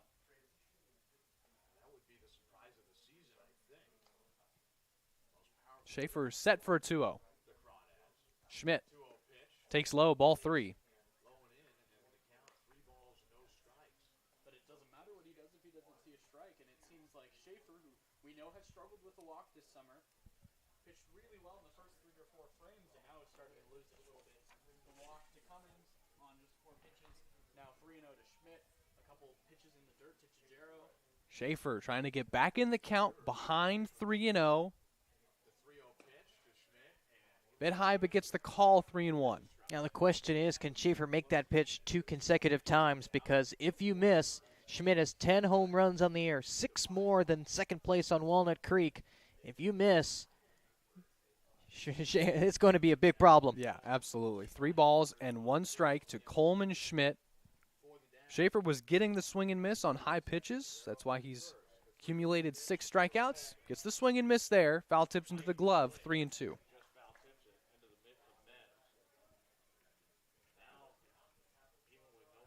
Count full. Well, he's worked his way back in this far. We'll see if he can finish off Schmidt. 2 men on, no one out. 3-2 our score in the bottom of the 5th. He's taking his time out there now, no question. Set for a payoff. Steps off. I think they got him for a balk right there. Wow, the second balk of the game.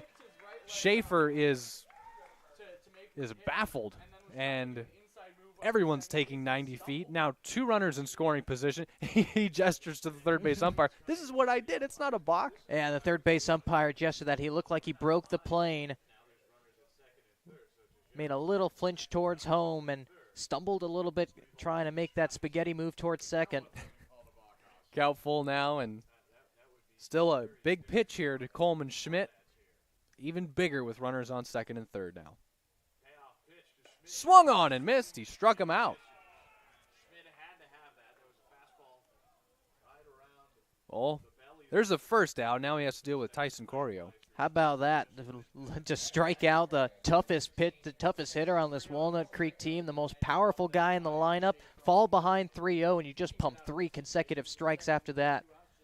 A little balk mixed in yeah, there. a little balk mixed in as well. He battled back all the way. Fought back from 3-0, threw 2 strikes, balked, and struck out Schmidt. Pitch to Corio. Ball 1.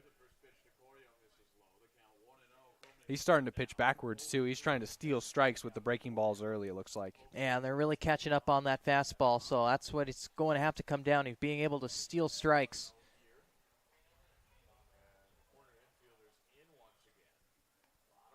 1-0. Bit low, 2-0. This is low. The count 2 balls, no strikes.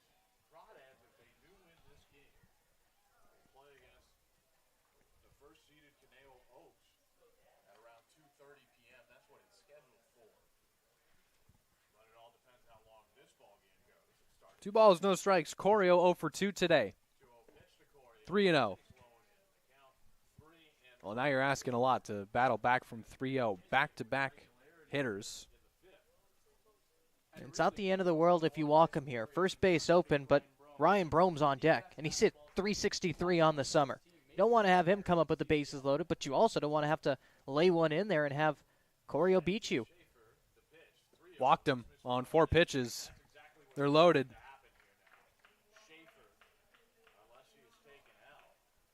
There it is. I was keeping my eye on Tim Brown. He's going to strut out now, and Evan Vasilou looks like he's going to take over with the bases loaded and 1 out. He'll have to get out of the jam. He inherits bumper-to-bumper traffic with 1 out in the bottom of the 5th, trying to keep the Riptide ahead by 1. This has become very interesting here in this 5th inning. 2 walks. Tajero reached on an error, and they're loaded for Ryan Brome. Evan Vasilou is coming in to pitch. Ryan Schaefer's day done, but the book not closed on him yet. We'll return for the bottom of the 5th after this.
Welcome back in. It's game one of the CCL State Championship presented by Firestone Walker Brewing Company. And Evan Vassalou is in to pitch for the Orange County Riptide. He inherits a bases loaded situation with one out.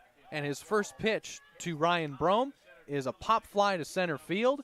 It is going to be caught by Panaro, tagging from third and scoring to tie the game is Casey Cummings. Tied at 3, just like that. 2 outs. And how about Walnut Creek taking a page out of Orange County's book and manufacturing a run with the sac fly? Exactly right. Brome swung at the first pitch he saw from Evan Vassalou, sophomore out of Cal Irvine, a native of El Cajon, and one of their most consistent starters of the season. The left-hander looks in to now face Brian Duroff. 0 for 2 today, fouls the first pitch off for strike 1. Vassalou a 2-1 record, 3.55 earned run average. This is going to be his 11th appearance on the season. 38 innings pitched so far, 41 Ks, just 15 walks. And the Riptide are 3-4 in games that he started.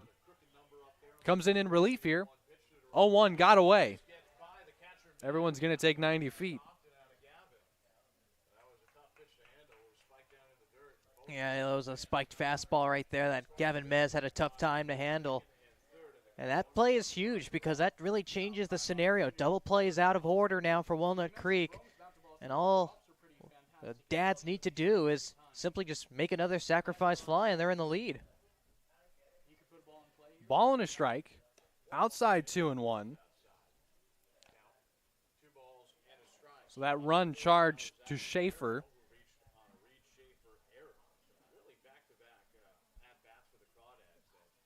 2-1 pitch from Vassalou.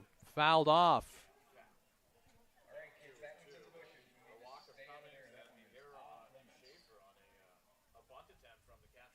What a game we've gotten here in the first of 8 this weekend. Still in the bottom of the 5th. 2 outs, tied at 3, and a 2-2 pitch. He struck him out. And Vassalou gets the big third out. Allows one to come in on a sac fly, but strands runners on second and third and keeps us tied at 3 apiece. How about it? We're going to the 6th. We'll see Blake Penso, Gavin Mez, and Anthony Angel Jr. 5, 6, and 7. For the 5th seed, Orange County Riptide. The 4th seed, Walnut Creek Crawdads, have tied the game at 3, and we'll be back for the top of the 6th after this.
Welcome back in, top of the 6th.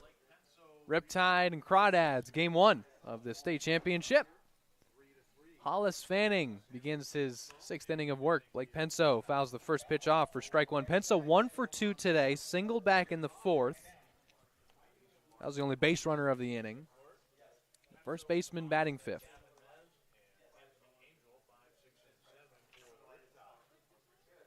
0-1 outside. And this is where we start to see these two teams maybe start to separate. Walnut Creek and Fanning, rather, could go a lot deeper into games, and we already seen Schaefer out. OC Riptide bullpen in. Back and forth affair, tied at 3 again. 1-1 pitch from Fanning.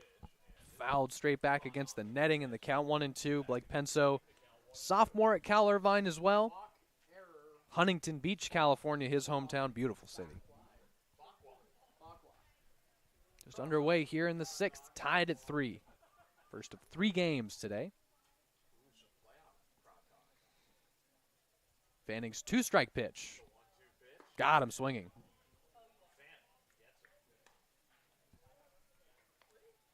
That's just his 2nd strikeout since the first batter of the game. Really? Yeah.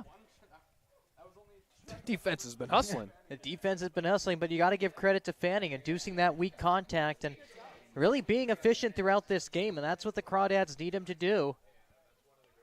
Coming into this game, a huge pitching mismatch, and Walnut Creek has to take advantage of it. Can't let OC hang around, though. It's left-handed batting catcher Gavin Mez fouling the first pitch off from Fanning for strike 1. He is 1 for 2 with a double. Doubled in the 2nd, grounded into a 3-6-1 double play in the 4th. Mez, a sophomore catcher out of UNLV, Las Vegas native. 0-1 pitch outside.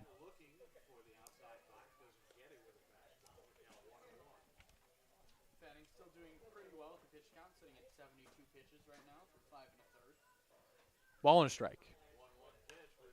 Popped up and out of play, 1-2. Anthony Angel Jr. on deck.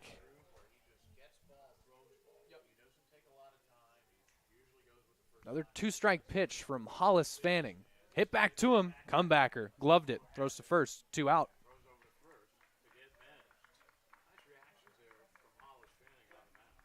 1-3 goes Mez, and now it's Angel Jr. No one on and 2 out. Another great inning so far from Hollis Fanning. If he can get out of this, he'll have what essentially would be 6 frames put up on the board, with him showing the ability to maybe go 7 or 8 innings in this one. Longest he went in the game, was 8 full innings. Strike 1 on Angel Jr. 0 for 2 today. And the reason why he's able to pitch into the 6th inning, first pitch strikes, doing that at a healthy rate so far today. Quickly 0-2 on Angel Jr.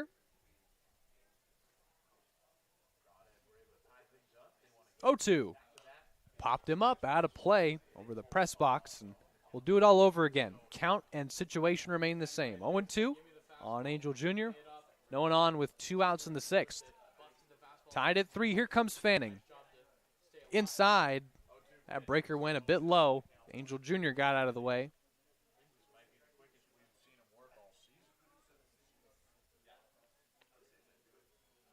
Fanning popped him up, this time in play. And Calvillo just in front of second base. Now to the right. Makes the catch. It's a 1-2-3 inning for Hollis Fanning. His first 1-2-3 inning of the day.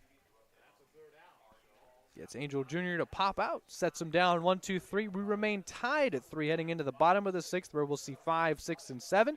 Up to the plate for Walnut Creek. Can't thank you enough for hanging out with us on the CCL State Championship stream on YouTube, presented by Firestone Walker Brewing Company. We're happy to have you, and we're back after this.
1. Bottom of the 6th, Cameron Calvillo, 0 for 2 today. And the second inning of work for Evan Vasilou. Calvillo laces this one into left for a leadoff base hit on the first pitch he sees from the left-hander, and he's aboard. And once again, another leadoff base runner, this time coming off of Evan Vasilou. Just laid a first pitch fastball in there, and Calvillo, nice job turning on that pitch and dumping it into left field. His first time reaching today, now 1 for 3, and we'll see Ben Shoshan, who has yet to be retired. 1 on and no one out.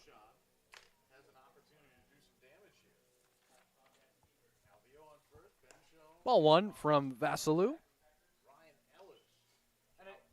Ben Shoshan out of Houston, Texas. Singled in the second, walked in the fourth. Oh, it's a 1-0 pitch from Evan Vasilou.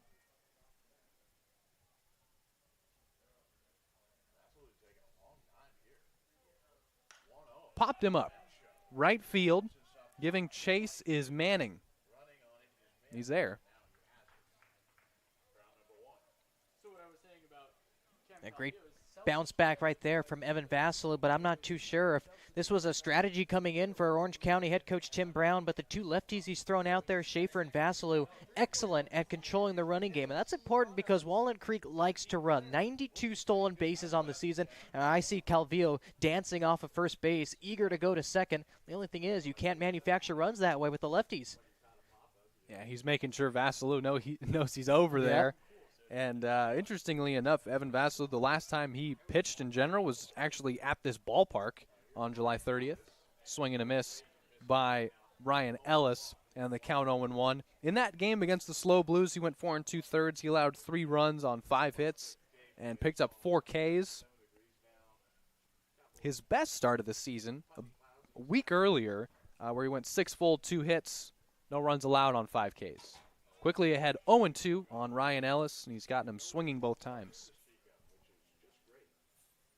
Ellis is also 2 for 2 with 2 singles. He drove in the first run for the Crawdads with his RBI single in the fourth.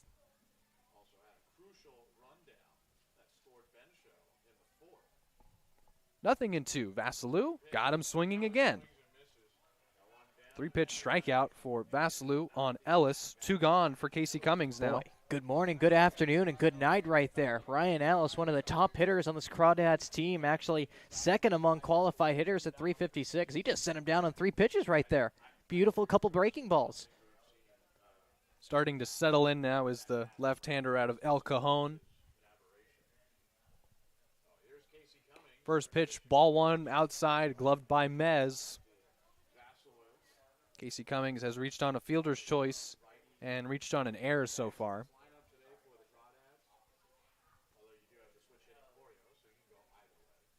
1-0 pitch. That one is sent out to center. That'll drop for a base hit.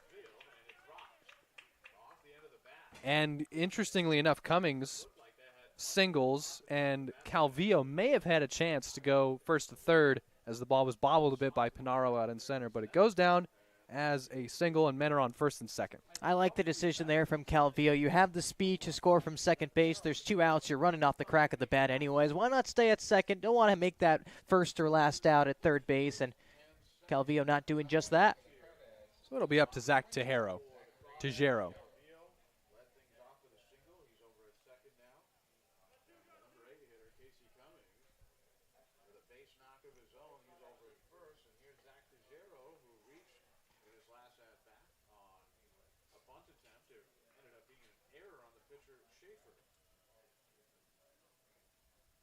Strike 1.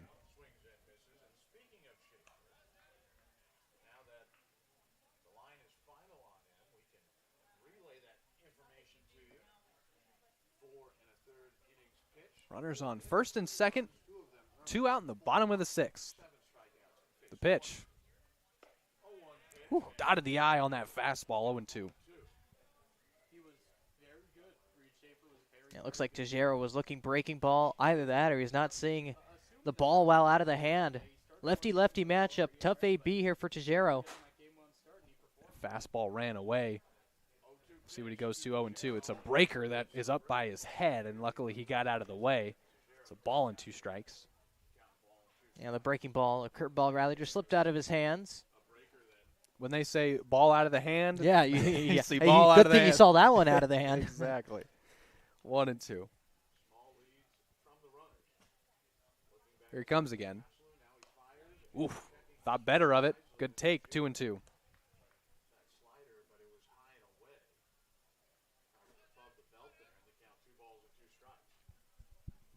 Vasilou lets that left arm hang, swing back and forth as he looks in and gets the sign from Gavin Mez. 2-2 pitch. Swung on and missed. He struck him out swinging. So Vasilou gets another big strikeout to end a rally in the 6th. After doing so in the 5th, he puts up a 0 and keeps us tied at 3.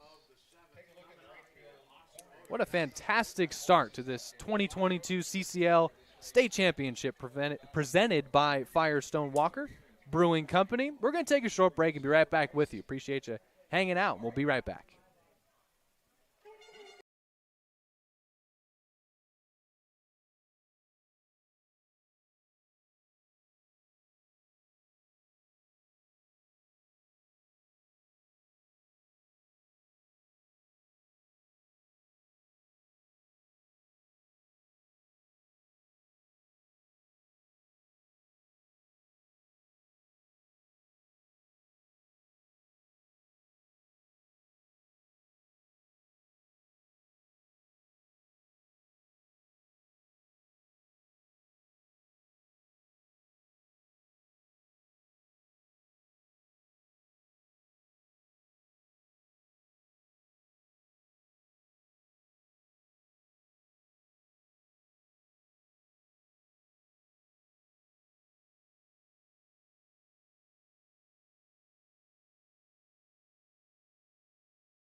Welcome back to Sinsheimer Stadium, beautiful San Luis Obispo, California on the Central Coast. It's Isaiah Morales leading things off for the Riptide in their half of the 7th, and Hollis Fanning begins his 7th inning of work with ball 1. Just pitched his first 1-2-3 inning of the day, retiring Penso Mez and Angel Jr. in order. 1-1, and, you know, we saw it, Anthony, in the last inning he pitched. He's working quicker. And he got his first strikeout since the first inning, and he's seemingly getting better as the game goes on. And that's really what he does. You could tell how confident he is on the mound. He's not fixing his hat. He's not rubbing the baseball, fixing his glove. Look at this. He's already ready to throw this 2-1 pitch. His catcher's the one that's behind. That one misses a bit low, 3-1. Tajero, who has probably not caught him a whole bunch of times, having to get used to this pace here as it picks up. 3-1. Fouled straight back, 3-2. I'm a fan of when pitchers work quickly. Yeah, he's a man of the people. Yes, Quicker games. Absolutely. Also just lends itself to a nice pace. Not the best for storytelling, but we got a great game going here. Payoff pitch. He grounded it foul. Just staying alive as Morales, and the count stays full at 3-2.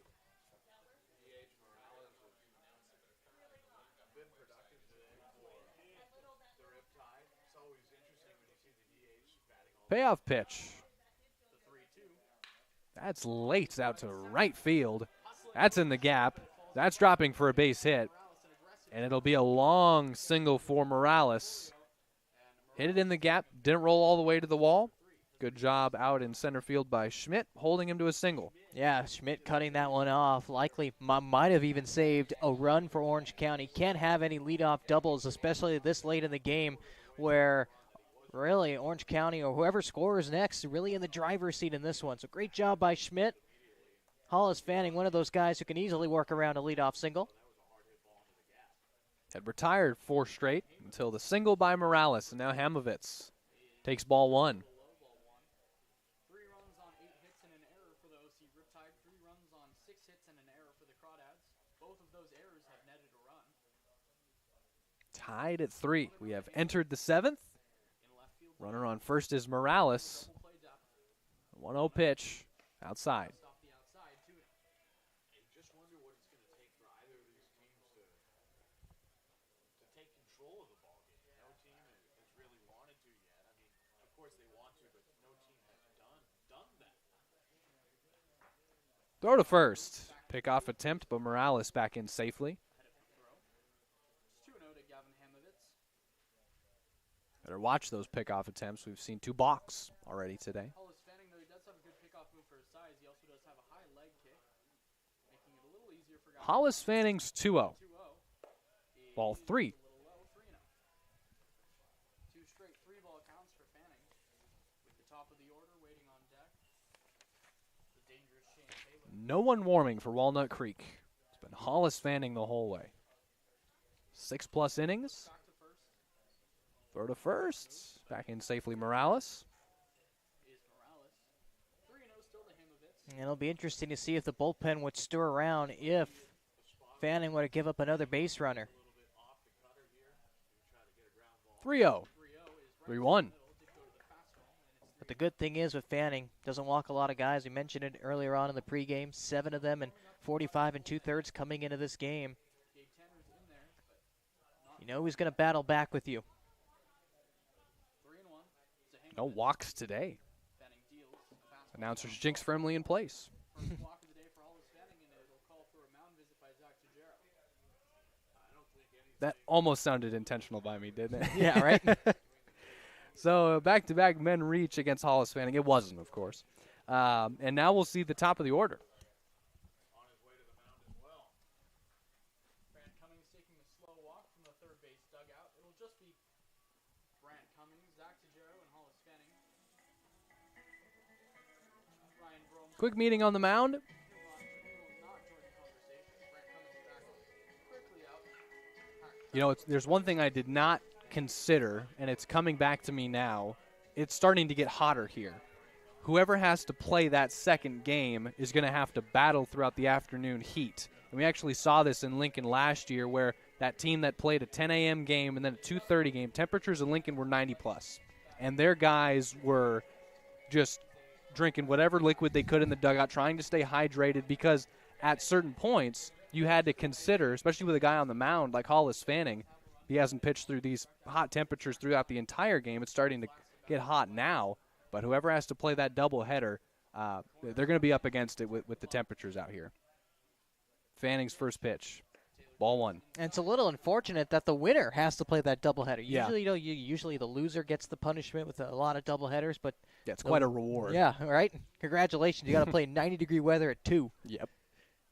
Against the number 1 overall seed Oaks. We'll have that one for you. First pitch shortly after 2:30. Winner of this one advances. Grounded or fouled straight back, 1-1. Shane Taylor at the plate. Drove in the second run of the day for the Riptide on his sac fly in the 5th. And Taylor has showcased so far today in his ABs fantastic bat control, the ability to get the job done, get the sacrifice fly to give Orange County a run.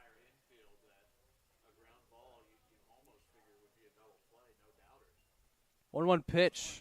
Bunt shown and laid down foul for strike 2. Third base side, back near the Crawdads dugout. A big strike, 2 for Hollis Fanning. It always amazes me that you get in a playoff baseball and all of a sudden teams are bunting. And it didn't happen all regular season pretty much for the Crawdads or really against a lot of teams they played. And we've seen The runner on second is Isaiah Morales. The runner on first is Gavin Hamovitz. 1-2. Man at the plate is Shane Taylor, a 1-2 pitch. Second ends Took outside. Ball the whole way. Now Gabe Tanner starting to get loose in the Crawdads bullpen. Starting to throw a little bit. Crawdads finally begin to have a right-hander do some soft tossing in the bullpen. 2-2. Fanning taking a bit more time now pitching out of the stretch. And fires. That is hit out to left center. That's going to drop for a base hit. Taylor has singled. They're going to wave Morales around from third, and he'll score without a throw. It's an RBI single for Taylor, and the Riptide take the lead back. It's 4-3. 3 consecutive base runners off of Hollis Fanning, and you said a right-hander was lightly tossing the bullpen. Now he's really throwing now. The pressure is on Walnut Creek. A big run brought in by Shane Taylor. I showed you excellent bat control. This time he just flipped it into left center field for a base hit, getting the job done once again. We've seen a lot of guys for Orange County go oppo, hitting to the opposite field. Both of Soto's doubles, he's the man due up. It's Panaro now, or hit to the opposite field. Panaro 1 for 2 with a sac fly that also came back in the 5th.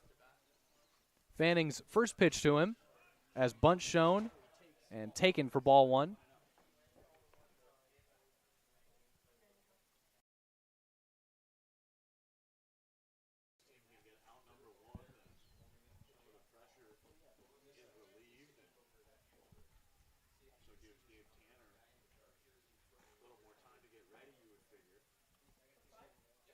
Santino Panaro, one of 5 position players that have been with the Riptide since the very beginning, lines this one to second. It's caught. It's tossed to first. They don't get 2, but Coria, what a catch there on a little line drive. That ends up being the first out. And that could have been the Orange County dagger if that got over Corio's head. Excellent job reaching up and making that play for out number 1.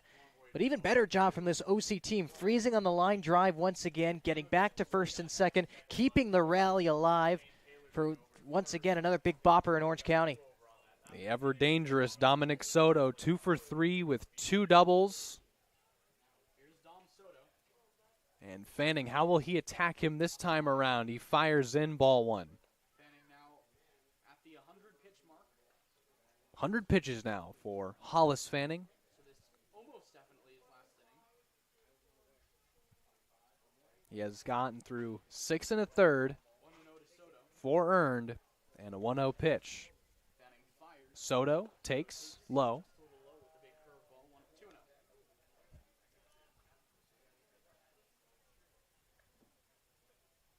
Keep checking over on the bullpen to see how fast Tanner's warming up, and now it looks like he's starting to get more into it. Fanning to Soto, who's 2 for 3. 2-0. They set up away, they pitch away, and they get the call. Glove side, 2-1. Great job by Hollis Fanning working back in the count. Boy, would he love a double play here with the infield and DP depth. Soto, who hit his 7th and 8th doubles of the season. 2-1 pitch. That is sent out to center field. Coming in Schmidt. He'll make the catch. 2 gone.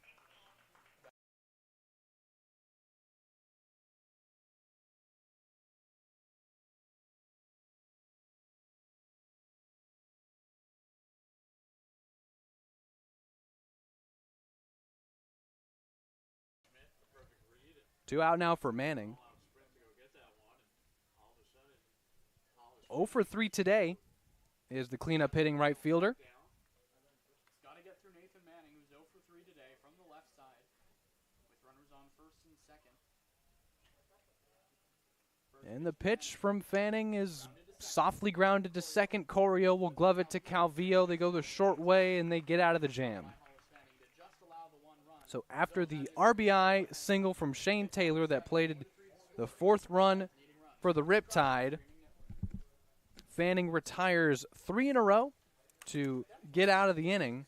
And if that's the last we see from Hollis Fanning, it was a heroic effort to go 7 full, allow 4 earned, but keeping his team in it the entire way. And we'll see Evan Vassalou pitch against the top of the Crawdads lineup, now trailing by 1. And we'll be back for the Bottom of the 7th after this. We appreciate you hanging out with us on the CCL State Championship stream presented by Firestone Walker Brewing Company.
Welcome back. Bottom of the 7th. Coleman Schmidt stands in to face Evan Vasilou. It's the first time these two will face each other. 4-3 our score. The Riptide just took the lead on an RBI base hit from Shane Taylor. Back and forth we go. Vasilou's first pitch, a breaker that misses high to Coleman Schmidt. Ball and no strikes. Now Vasilou pitching with the lead here. Momentum back in Orange County side. A big shutdown inning here if he can go 1-2-3. 1-1 now. Got the call on that pitch. Schmidt so far today 0 for 2 with 2 strikeouts, both those coming against Reed Schaefer. He walked in the 3rd. It's the only time he's reached. That's popped up to center. It's actually going to carry a bit. Carry a lot. That ball's off against the wall. Panaro gloves it barehanded. And throw to second as he tried. He thought about going to 3rd, but Coleman Schmidt is going to double to the right center field wall. Wow, with no wind, that ball just absolutely carried. There was a point in time where I thought the center fielder Panaro had a beat on it. He kept running. He was lucky that he wasn't out of this ballpark to tie this game. Instead, it's a right center field shot double. And now Walnut Creek, a leadoff man in scoring position for a big part of the order coming up. Yeah, and Schmidt thought about turning and going to 3rd. Ends up at 2nd with a double. That carry absolutely fooled me. Looked like he got under it, but sent it out to right center. Panaro barehanded and threw in. Holds Schmidt to a leadoff double. It's his first hit. Now it's Tyson Corio. 0 for 2 with a walk today. And that is double number 14 for Schmidt, 2nd on the team. But if he scores, it'll be his biggest extra base hit of the season. Vasilou takes a strike. You're absolutely right.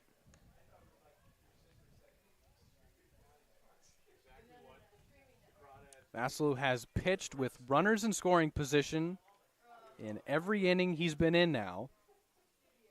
Responsible for the man on 2nd. 0-1 to Corio, dips a bit low, ball and a strike. And when you need contact and you need big takes here, misses outside of the zone, Corio is your man. Just as many walks than strikeouts this summer. All he has to do is put the ball in play to the right side. You have a runner on 3rd with 1 out. This one is grounded to second base. Gloving and throwing will be Angel Jr., and there's 1 out. Perfect play from Corio right there. Absolutely productive for out number 1. And that gets the tying run to 3rd with the 3-4 hitters due up for Walnut Creek. Just put the ball in play and leave it up to Ryan Brome, who is 1 for 2 with a single. He had a sac fly that plated their 3rd run in the 5th.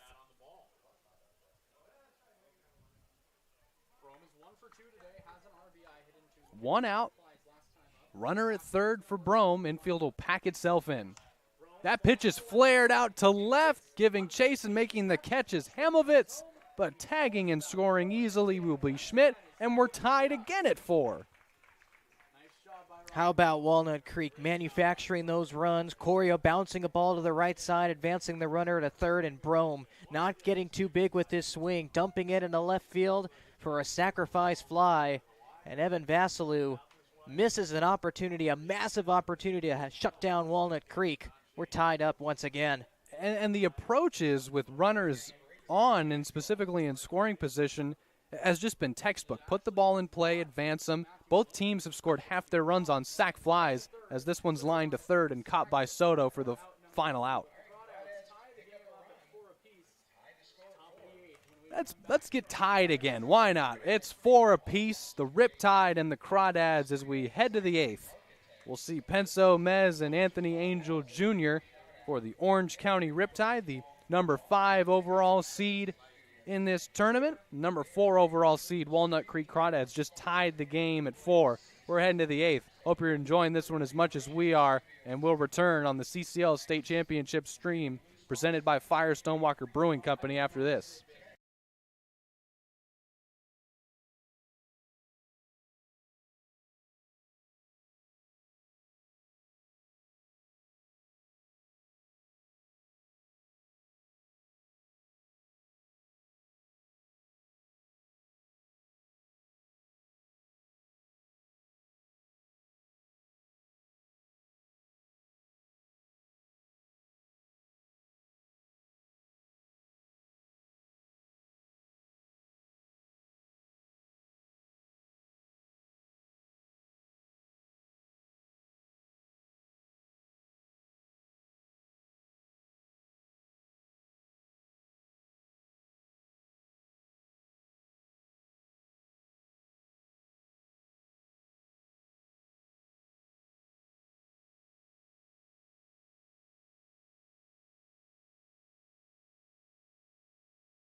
Welcome back. Top of the 8th. Blake Penso set to lead things off, and for the first time, Walnut Creek's going to the bullpen, and we welcome Gabe Tanner into the ballgame. They're going to the bullpen with some heat. Gabe Tanner, 90-mile-an-hour fastball, the big righty, an all-star for this Walnut Creek squad, and he just came off of 6 shutout innings against the best team in the CCL, arguably, in Healdsburg. Penso 1 for 3 today, leading off the 8th, tied at 4 in what has been a fantastic start to this state championship. San Luis Obispo. Tanner's first pitch fired in a bit inside for ball 1 to Blake Penso. Temperatures beginning to heat up, and so is the competition. We've gotten off to a great start with the 4 and 5 seeds doing battle here. 1-0 pitch from Tanner. Quickly to the plate. This one's grounded to third and beyond the reach of Ellis. It's an infield single for Penso. Hey, really back and forth now after it was a pitcher's duel early on with Hollis Fanning and Schaefer. Now we get some base runners on. Leadoff single here for the Riptide.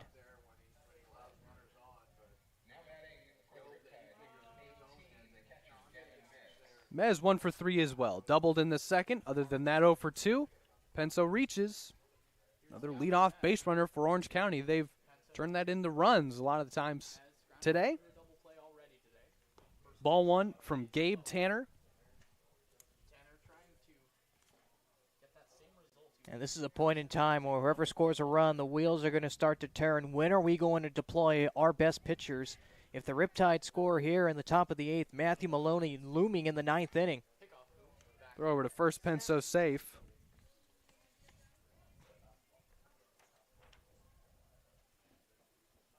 Penso, not a ton of speed on first. A small lead. The 1-0. This one is grounded to first. It eats up Brome a bit. He'll toss to Tanner, who covers the bag really well, and that's the first out. A productive out that advances Penso into scoring position.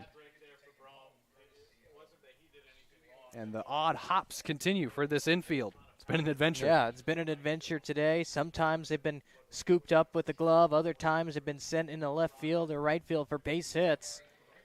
Wouldn't be surprised if it comes down to one of those plays. A wicked hop. You mentioned the weather's warming up. The infield's drying off. And those hops get a lot higher. So we see Anthony Angel Jr. 0 for 3 today. Runner in scoring position for him. Gabe Tanner trying to keep us tied at 4. Hard throwing right-hander fires in strike 1.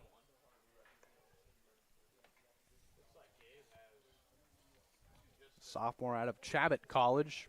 6'4", 210, 90 plus, and it's from Danville, California. 0-1. Breaker missed inside. I'm not sure how that didn't hit him. Yeah, it looked like it was headed straight for his back right there. 1 ball and 1 strike. Penso, the runner on second, the potential go-ahead runner. Get this game tied up at 4 in the top of the 8th. Tanner looks him back. Looks again. Here comes Tanner. Swung on and missed. High heat. 1 and 2. Tough to turn that around, especially with the yeah. location. Keep pumping it in there. If Angel's going to chase high, maybe go a little higher. 1 and 2 to Angel, 0 for 3 today. Penso on second. A very important A 2-strike pitch from Gabe Tanner to Angel Jr. 1-2. Grounded it foul. Breaking ball that time. Just foul past third. And a good one. On the inside. Running inside on the hands. Great pitch by Gabe Tanner. An even better job by Angel Jr. to fight that one off and just to stay alive and see another pitch. Welcome to playoff baseball, Angel. He's only played in 2 games coming into this one being his 3rd. And he's already in a big situation here in the 8th with a chance to give his team the lead. The pitch. Down and away. Just low. 2 and 2.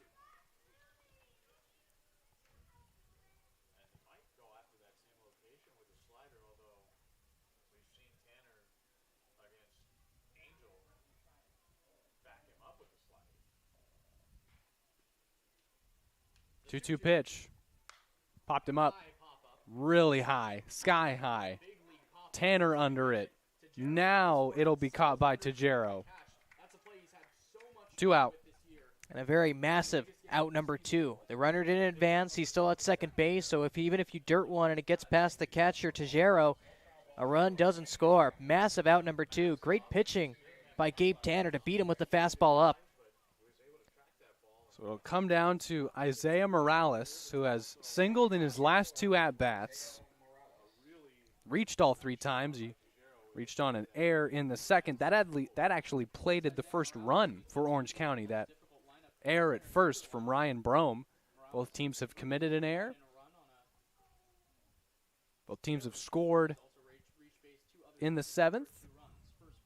Now in the 8th, and ball 1 delivered to Morales. And Morales is the perfect example of what playoff baseball is. Throughout all the numbers, what matters is this at-bat. Coming into this game, 4 for 32, a 125 average for Morales. And here he is here. Tanner sets at the belt, looks back Penso, and deals. 1-0 gets away. Wild pitch will advance Penso to 3rd. Penso moves up to 3rd. It's a tough pitch to handle, but that's one of the ones where Tajero just has to get his body in front of it and close the wickets there and just make sure it does not get through him. Base hit gives him the lead. Tanner is now able to work from the lineup if he elects to do so. He does seem more comfortable from there, and that's exactly what he's going to do with the runner on 3rd. Top of the 8th, tied at 4. Go ahead run at 3rd for Orange County. The pitch is lined into center field. Base hit. They take the lead 5-4, courtesy of Isaiah Morales. And how about that? Isaiah Morales, his 3rd hit of the day. I told you, throw out all the numbers. What matters is this at-bat, and then that 2-strike pitch. He just sent that one right back where it came from, a ground ball up the middle. And how about that? Riptide take the lead right back. What a game this has been. Back and forth we go. Crawdads tied at 4. Riptide take the lead 5-4. Now it's up to Hamovitz. After coming back 3 times already today. First pitch, strike 1. Strike 1 on the outside. Hamovitz has doubled and walked. Hamovitz 1 for 2 with a double today. Has scored a run. Morales just gave him the lead. Safe at first. The pitch. Hamovitz Ball 1. hits a slider in the dirt. 1-1. Have yourself a day, Isaiah Morales. 3 for 4. Has brought in 2 runs. Has reached base 4 times. It's a guy that came in hitting 125. Ball and a strike. The 1-1. Tanner got him to foul tip that one into the glove. 1-2. Now the wheels start to turn in the head of head coach Tim Brown. What do you do for that 8th and 9th inning? You need to navigate through 6 outs. You know, Matthew Maloney might have that 9th inning, but the question is, who has the 8th? Do you bring Vassilo back out? We saw number 10, Miles Rothfarb, warming up in the Riptide pen. This one is grounded to short, while Calvillo will go the short way to second to end the inning. 6-4 putout ends the 8th, but not before Blake Penso is brought in by Isaiah Morales. His 3rd single in his last 3 at-bats. He gives Orange County the lead. Our score, 5-4, Riptide. We're heading to the bottom half.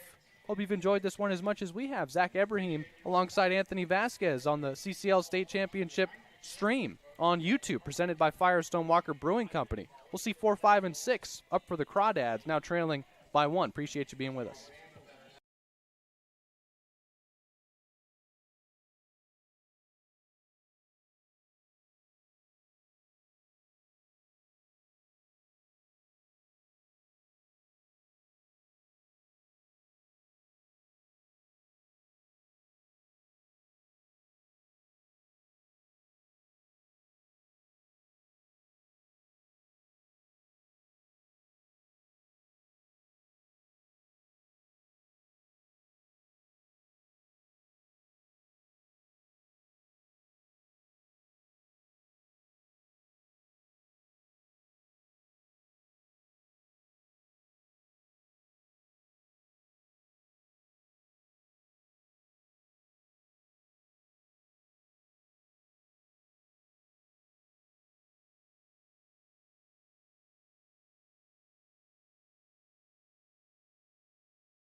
Bottom of the 8th, 5-4, our score. The 5 overall seeded Orange County Riptide are going to send the right-hander 6-2 out of Cal State San Bernardino, Miles Rothfarb, to the mound.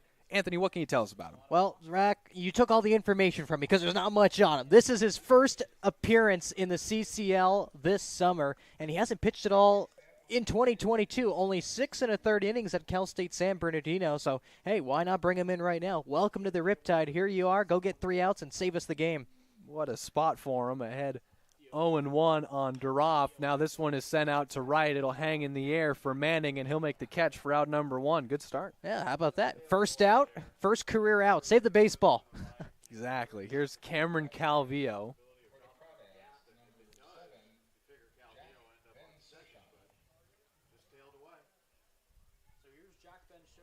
Oh, excuse me. All right. So Calvillo was the man who flew out to right.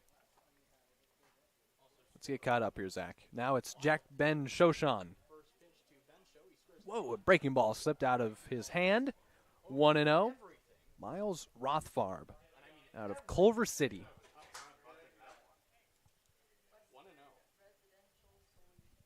It's got to be fun for some of these guys. What do they have to lose? That's right. You have nothing but, you know, clout to gain with your teammates and in the CCL. And, I mean, if he pitches a scoreless inning, props to him. Ball 3. Jack Ben Shoshan, he has singled and walked. 1 out, no one on. Bottom of the 8th, Rothfar before pitch walk now to Ben Shoshan, who has walked for the second time today. And that is huge because Ben Shoshan, 8 stolen bases this summer. Fourth on the team rather. Could Brant Cummings pull the strings and send Ben Shoshan? He was talking to the third base coach up the third base line about what he could do should he get on. Interesting here to see the strategy in this playoff game. So it'll be Ryan Ellis, who has singled twice and struck out. One of those singles drove in a run. Now 5 pitch balls out of the right arm of Miles Rothfarb, Cal State San Bernardino Jr. And this is his inning, Zach. Bullpen absolutely quiet for the Riptide. Throw to first. Ben Shoshan safe.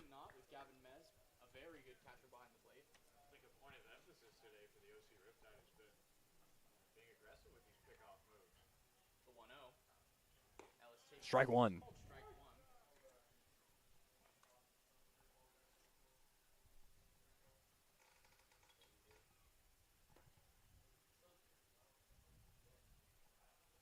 Shoshan does have very good speed, a lot of athleticism on first. 1-1 to Ellis. Throw to first.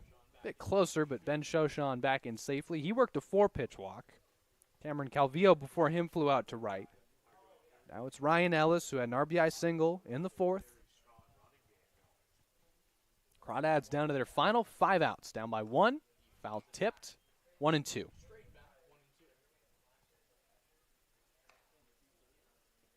Conejo Oaks have now arrived. They're all in their Oaks tops over to our left, past the third base side. Winner plays the overall seed in the tournament, the Conejo Oaks out of Thousand Oaks, California.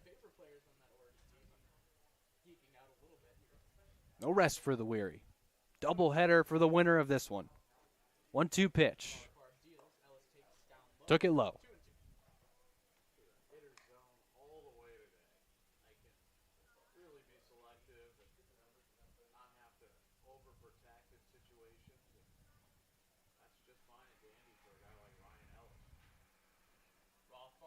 Two balls and 2 strikes with a runner on first and 1 out in the 8th. Rothfarb.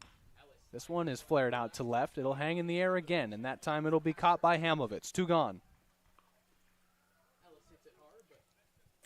And Rothfarb looking very good so far. Attacking with that fastball, mixing it up with the curve, and with the exception of that one that slipped out of his hands and went to the backstop, he's making effective pitches, and he's getting outs. That's what OC needs. They're counting outs at this point. 4 to go. Anxious to see who will pitch the bottom of the 9th. It'll be Casey Cummings at the plate. He's taking ball 1.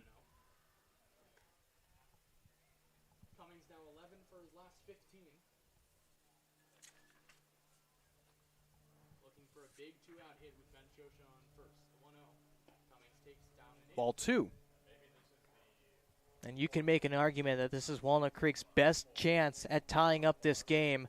Matthew Maloney getting up in the Orange County bullpen, the CCL leader with 53 strikeouts. 2-0. Ball 3. Casey Cummings, a sophomore out of U San Diego. Ahead 3-0. Rothfarb. Strike 1. You got to be careful here. You don't want to lay one in there when you're trying to battle back. A ball in the gap will tie this game up. Orange County not playing no doubles defense, so anything down the line and in the gaps will tie this game. Another throw to first, his 3rd pickoff attempt. Ben Shoshan still safe at first. And those checks are warranted. Ben Shoshan in 8 stolen bases rather this summer. It's another walk. So that time a 5-pitch walk to Casey Cummings. 2 men are on with 2 out for Zach Tajero.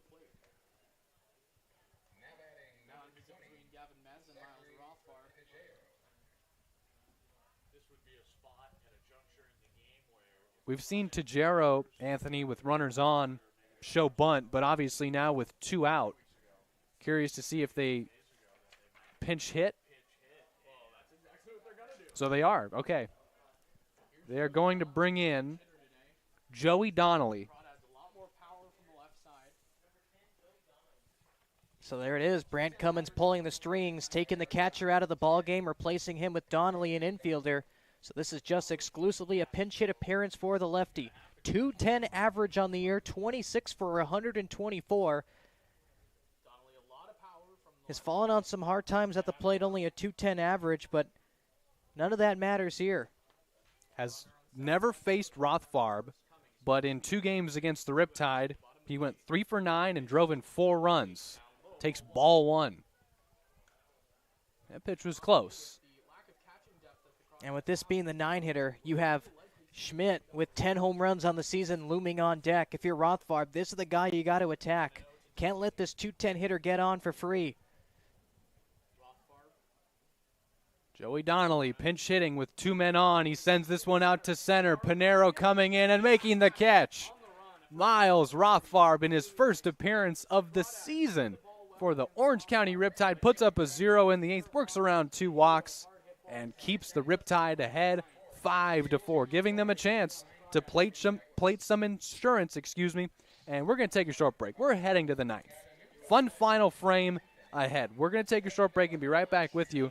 Appreciate you watching the CCL State Championship live stream on YouTube, presented by Firestone Walker Brewing Company. We return after this.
Welcome back in.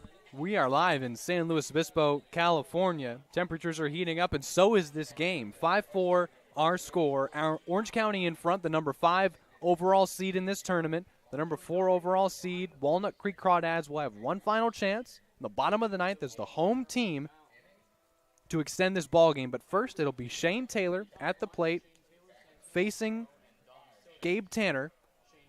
And the Riptide, it's their final chance here in the top of the 9th to plate any insurance before we expect Matthew Maloney to make an appearance in the bottom of the 9th. Tanner's first pitch to Taylor, outside, ball 1.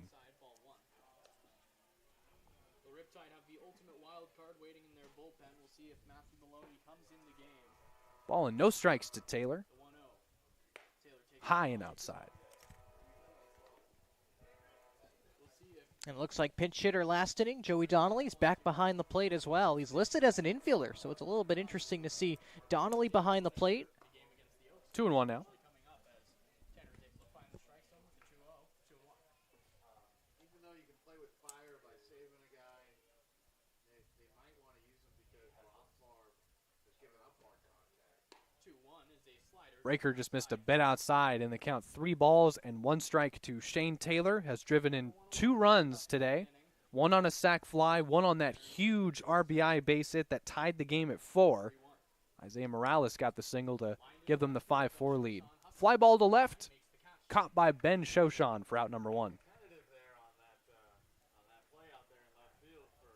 And even though Walnut Creek might lose this game, You know, they're still in the driver's seat pitching-wise. Hollis Fanning gave him 7 great innings, kept him in the ball game, and fellow All-Star Gabe Tanner is doing his job as well. If Walnut Creek can get out of this game losing just 2 pitchers, that's a plus for them.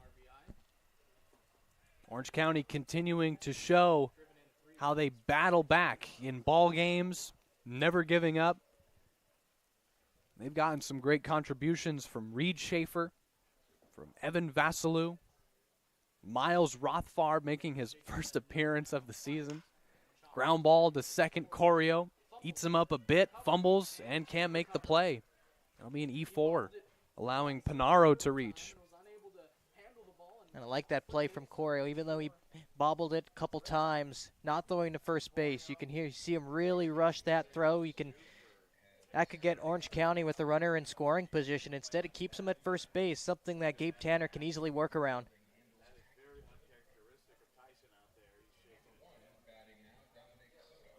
Dominic Soto now.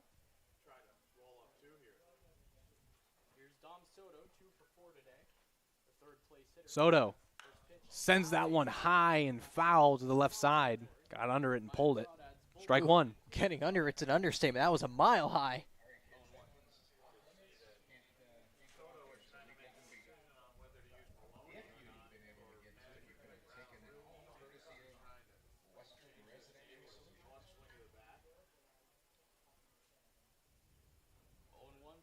Soto. Crawdads looking for a double play ball to get them out of the inning. Top of the 9, 5-4 the score.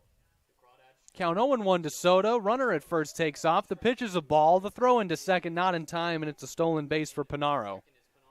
Soto took ball 1 to even the count, so now that insurance run is at second. Great job by Panaro. Trying to take second base, get him in scoring position, looking for that extra insurance run to give Matthew Maloney a little bit more breathing room. Good wheels out there for Santino, and he's over at second.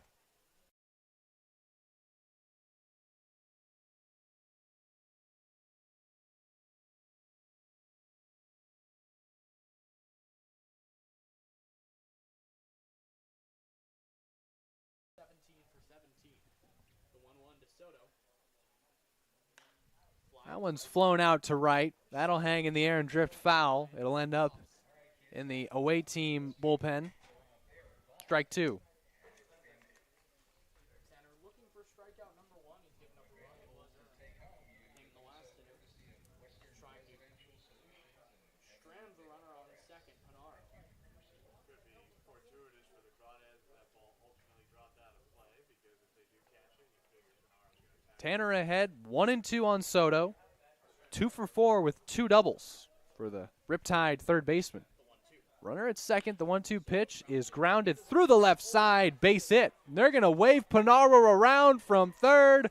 The throw in not in time. Dominic Soto plates that insurance run. An RBI single makes it 6-4. And how about Dom Soto not doing too much, flipping that one into the 6-hole. We've seen that abused all game long by Orange County.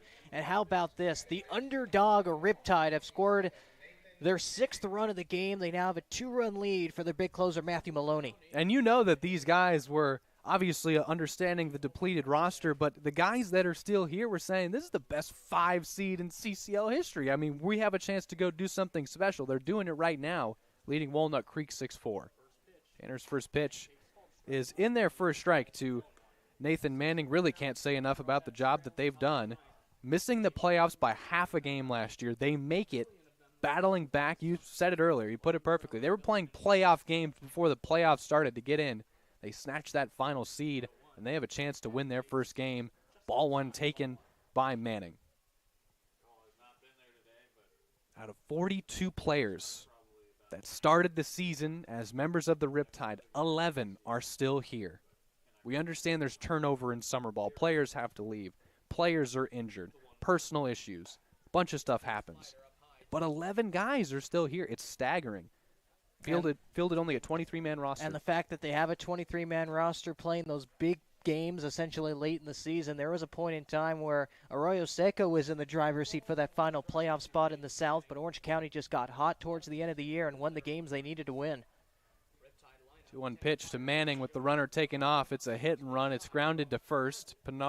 Soto will take second, and Manning is out at first. 2 gone. But nothing but praise for this Orange County squad. Head coach Tim Brown really got his team ready today. And with Matthew Maloney likely to come out in the bottom of the 9th inning with a 2-run lead, the Riptide are definitely in the driver's seat.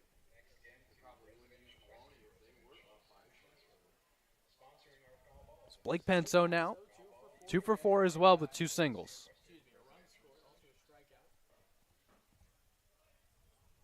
Just 2 strikeouts all day for the Riptide. They've done a very good job of putting the ball in play. First pitch to Penso. Tanner. Is a slider. Strike 1. Strikeout. Good pitch. Front door to him, and it's 0-1. Looks like Tanner has been more comfortable with the slider. Panaro scored on the Soto RBI single, so Dominic safe at second. 2 outs in the top of the 9th.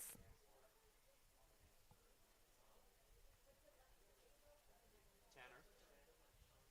Is 0-1. That one is headed foul towards the press box. Drops in front, count 0-2. It's gone slider and now a fastball.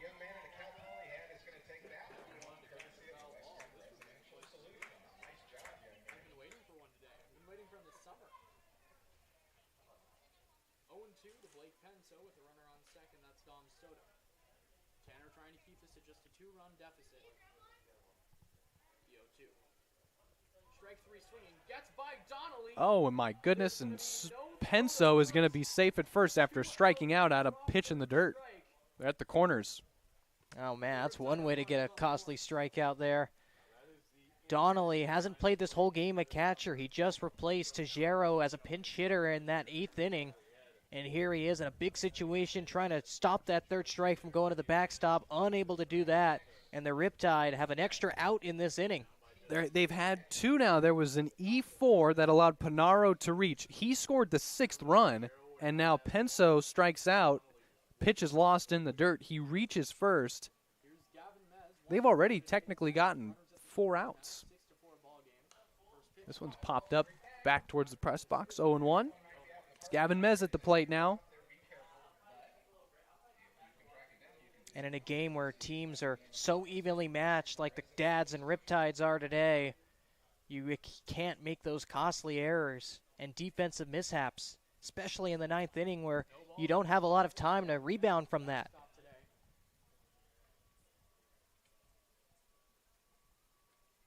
Gabe Tanner trying to keep this a 6-4 ball game. Give the Crawdads a chance. The bottom of the 9th is 0-1. This one is grounded to second, where Corio will toss to Calvillo. At second, they got the out. It's very close. They get 5 outs in the inning. And the Riptide have a 6-4 lead. They're on the brink of taking on the #1 overall seed, Conejo Oaks. Can they hang on with a 2-run lead, the number 5 overall seed? They've got the lead, and we'll see what they have pitching in the bottom of the 9th. We'll be back after this.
We've reached the bottom of the ninth. Our score is 6-4 with Orange County in front, and it is indeed the CCL leader in strikeouts. Matthew Maloney set to get the final 3 and pick up a save. Zach, he's been absolutely magnificent this season. Not many words can describe what he's been putting together this summer.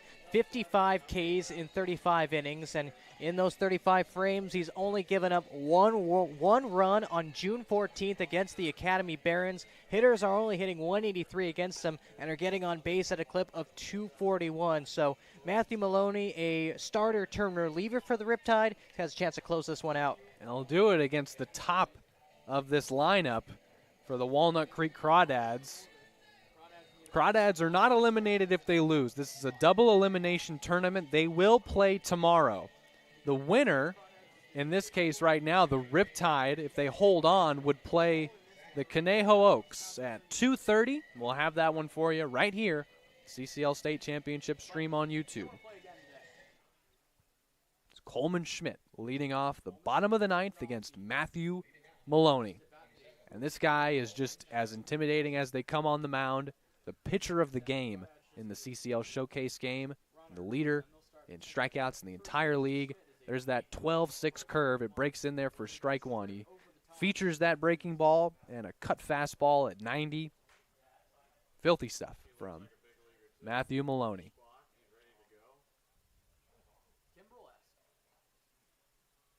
The 0-1 to Schmidt. He took it. Strike 2. Cutter. Yeah, if you think you're going to get ahead of Matthew Maloney, good luck. 35 innings, just 10 walks. He will attack you with elite stuff, force you to make weak contact, or strike you out. 55 strikeouts in 35 innings for Matt Maloney, looking for number 56 here. 0-2. He struck him out on 3 pitches. Good morning, good afternoon, and good night to Coleman Schmidt, and Matthew Maloney looks like he is on top of his game. He looks just fine to me. Oh, yeah, Matthew Maloney looks absolutely incredible right now. It's a shame that he can't start for the Riptide. We would love to see him for maybe 5-6 innings, but in one inning spurts the rest of the way. Hasn't gone back-to-back since he's been a reliever. Actually did it once, though, July 30th, July 31st. So we might see him tomorrow if the Riptide are able to continue on in this tournament. Tyson Corio 0 for 3 today with a walk and a strikeout. First pitch to Corio. This was slowly grounded to short. He's thrown out at first. Nice play from Taylor to Penso. 2 gone. Riptide are 1 out away.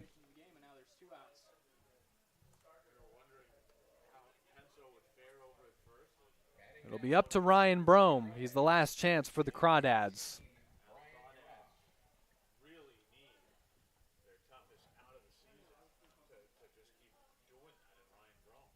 You just think about how much of an accomplishment this would be for Orange County to win a game, not having to really empty the tank with the pitcher either. Maloney in to get the save. Breaking ball misses for ball 1. Both these teams with depleted rosters, but Orange County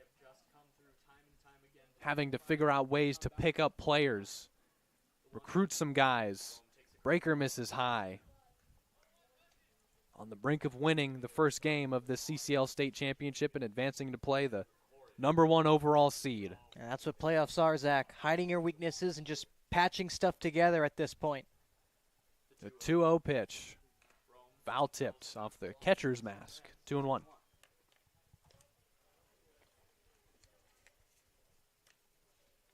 The Crawdads trail in the bottom of the 9th inning in game 1 of the CCL. What a game it has been. Back and forth.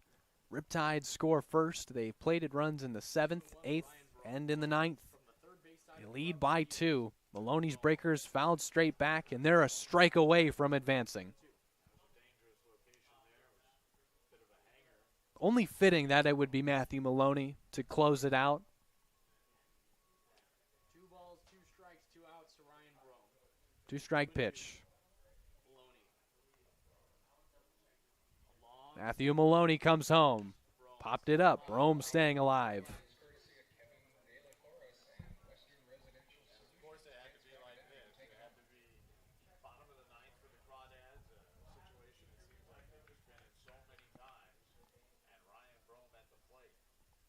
Two balls and 2 strikes with 2 out. Matthew Maloney.